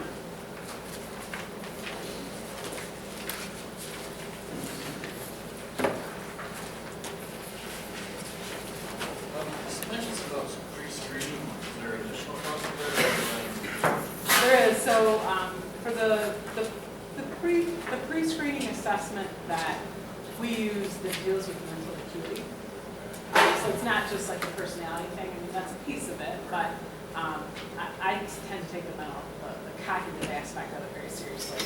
And that is the biggest predictor of success, is somebody's ability to think and solve problems. And so that one does have an additional charge, and it depends on how many candidates you do, I think it's like $250 a piece. So I'll send you the information on that. More importantly, I'll send you a sample of what the results look like, because that one I take very seriously. And I have seen the impact of, when boards make decisions based on that mental acuity, so I believe in that. Okay, so I handed out to you, and we can get this to the district so you can put it on your website. I handed out to you a salary comparison, and I just tried to give you a good smattering of districts that were kind of close, not necessarily in proximity, but certainly in enrollment and not necessarily too far away from you. This is data that comes from the Mackinac Center's superintendent database. So you might look at it and see, oh, our superintendent was a little higher than that, or a little, but it's going to be based on the last contract that was of record, and it doesn't reflect increases that took place during that term. So if that's is that what's running out? Yeah. So is this information from a couple years ago, or? Well, it can be, depending on the beginning of the contract Okay. that you see indicated, because that's not necessarily readily available. But it gives you a sense of. And so, what do you think about the comparison districts?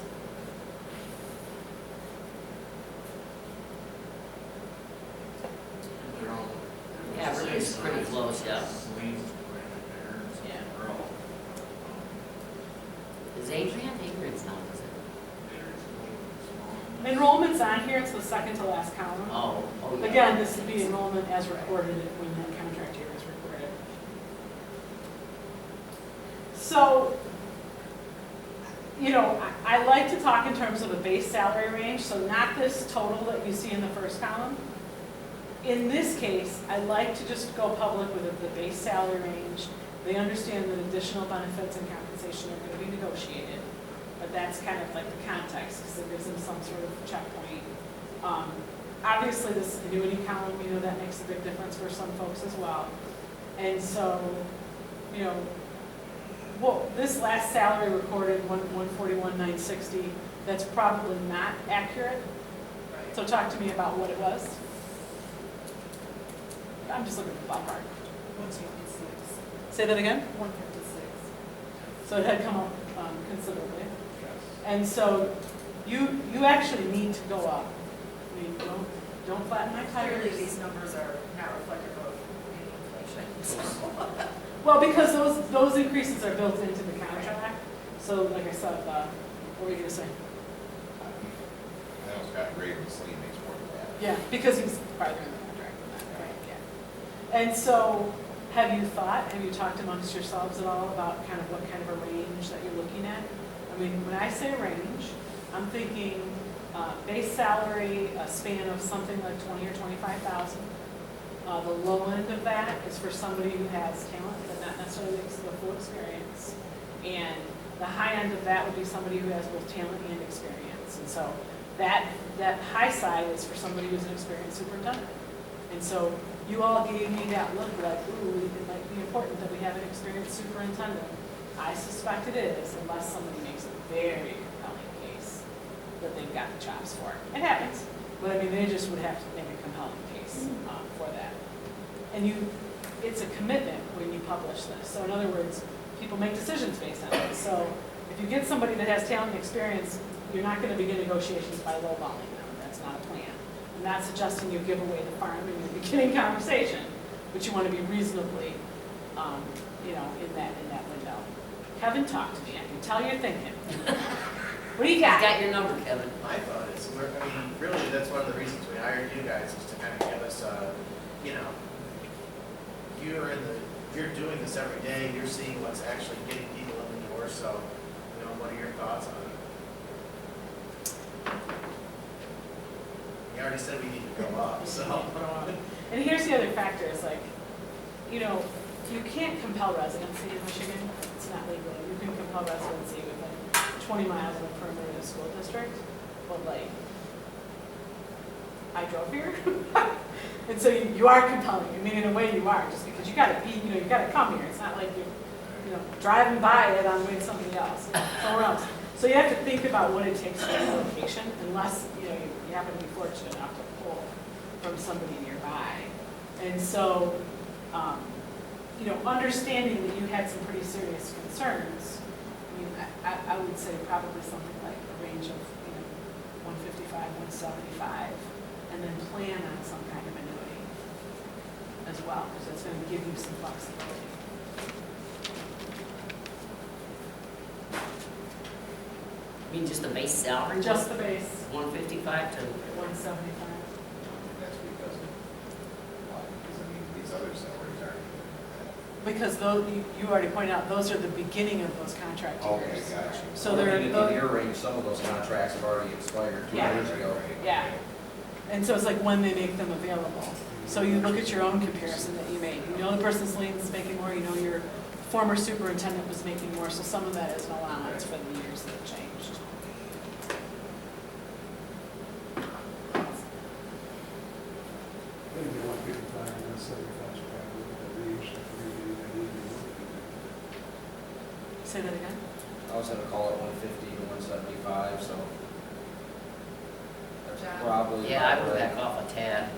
But keep the bigger range there, because you can always land, or you're thinking that you gotta be at 155 if you can get anybody interested. No. When I look at these things, with hiring decisions, it's $5,000 in the grand scheme of things is irrelevant. $10,000 in the grand scheme of things is irrelevant. So. And if you have to move, 30,000 is Yeah. when it starts to make sense, right? So- But you can negotiate moving expenses into the contract. Oh, yeah, I just mean the hassle. The uprooting of the layer. I just want to Right. make sure that, this Since they're isn't, taking that into account already. we've already talked about this. This is the most important job that we're going to hire for. This is the most important piece of the puzzle in this. So if we have to spend more money, I think we do it. I don't think the range should go below 150. Because if we get somebody good in here, they bring in 25 new students, they pay for everything. So just to be clear, at the low end of that range, you're looking at somebody who doesn't have superintendent experience. You're going to get a lot of principals who apply for this job. You're going to get some central office folks who apply for this job. So I'm not really concerned about what your low point is. Right. Those folks are going to apply anyway, honestly. I'm concerned about your high point. We're all good with the high point of 175. I'm good with that, but I like If we have to go 150. to 180, I mean, Yeah, but give yourself that room in the I annuity. want to make sure that we're attracting what we need to attract. And not having real-time data, I mean, some of this data is an outlier, and there's some of it that's by date, long expired. Yeah. The contract beginning dates on a lot of these are old. And if that's the beginning, I'm guessing that, 160s is probably where most of them are right now anyway. I'm guessing, I don't have the data. So I think, that 150 to 175 range is fine with me. Yeah, that's fine with me. Okay. And when I write this language, in the posting, I'll leave some wiggle room there and emphasize kind of negotiations so that you have a little space in case it is necessary, but it's Well, not going to. You said Kelly was at 152? Wasn't 156? So I think we should bump it. Oh, I thought she said 146. No, 150. Oh. So I think we should start at 155 at that. Just, I mean, 5 years here too, to get that. Yeah, That's not starting soon. yeah. We're probably I'd not say going to get 150. low end anyway, because we're going to want an experienced superintendent, we're going to have to go higher to get the experience. Yeah, you are.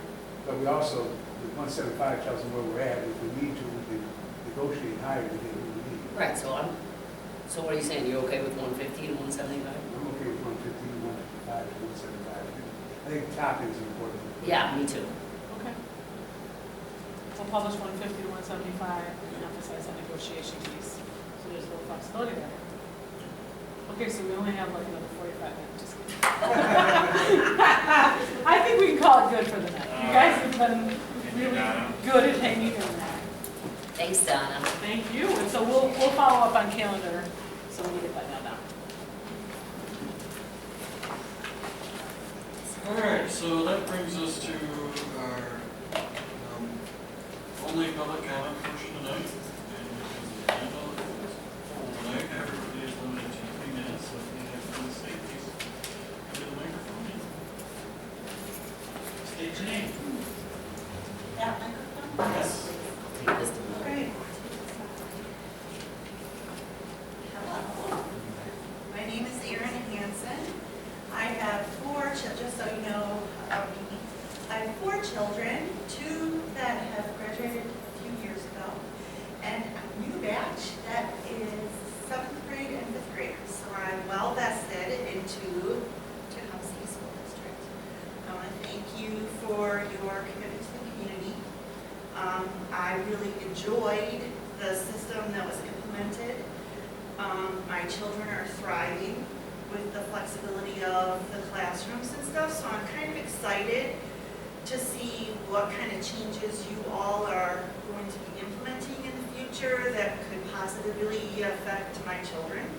So just want to be positive. I just had 2 quick questions. I read the meeting minutes because very often I take it off work to get down here. Good job, whoever does the meeting minutes. But exactly what did you mean when you said broken within the district? It was hard for me to tell, like, do you have a list? That's the first question. We are in the minutes, when you're only speaking about changing things, when you say, you guys talked about it tonight, you talked about, well, the redistricting or restructuring. So we're only talking about buildings, right? We're not talking about curriculum, because I'm kind of excited about the curriculum that the STEAM had going on and the opportunities for children to be able to experience new things. I thought that was really great. And number 3 is I understand the need for privacy to get some work completed, but what triggers the need for going behind closed doors, and what happens? Like, is it included with the minutes, or how is that? So those are my 3 questions. Okay. So would that be in the meeting minutes? What you get back to me on, so that the community can hear the responses? Because I kind of feel a little bit of a disconnect, like I don't see action items and what's been addressed during the meeting, and then I don't see what's been taken care of. At least it's not clear to me. And if you say, okay, we'll get back to you, how's the community supposed to know what my answers were from you? We're not supposed to have dialogue, first of all. Oh, well. During your discussion, so at our discussion, we can answer questions that arise during it, or after the meeting. Or next week, or when we have Or- a meeting, we'll get our right. answers. and But read it. during the discussion, it's the formality of it is we're not supposed to have dialogue as I'm having right now. I just wanted you to know that's why I'm here Thank to you say for that. explaining it to me. I didn't know that. I appreciate your time. We can answer the questions and put them on the same page as the board minutes as the Q&A. Okay. Oh, great. But I guess you're gonna have to be a little more specific in your question, so if you want to email me or Greg, I'd actually tell you to email Greg, and he can answer those for you, because I'm really not sure. The broken reference, I guess. Right, yeah, so, Well, that was in the minutes, the word broken was in the and I don't minutes. know. Okay, cool. I can reference it, and what's your It was first name Greg. again? Greg? Greg. Okay. Thank you for your time. Thank you.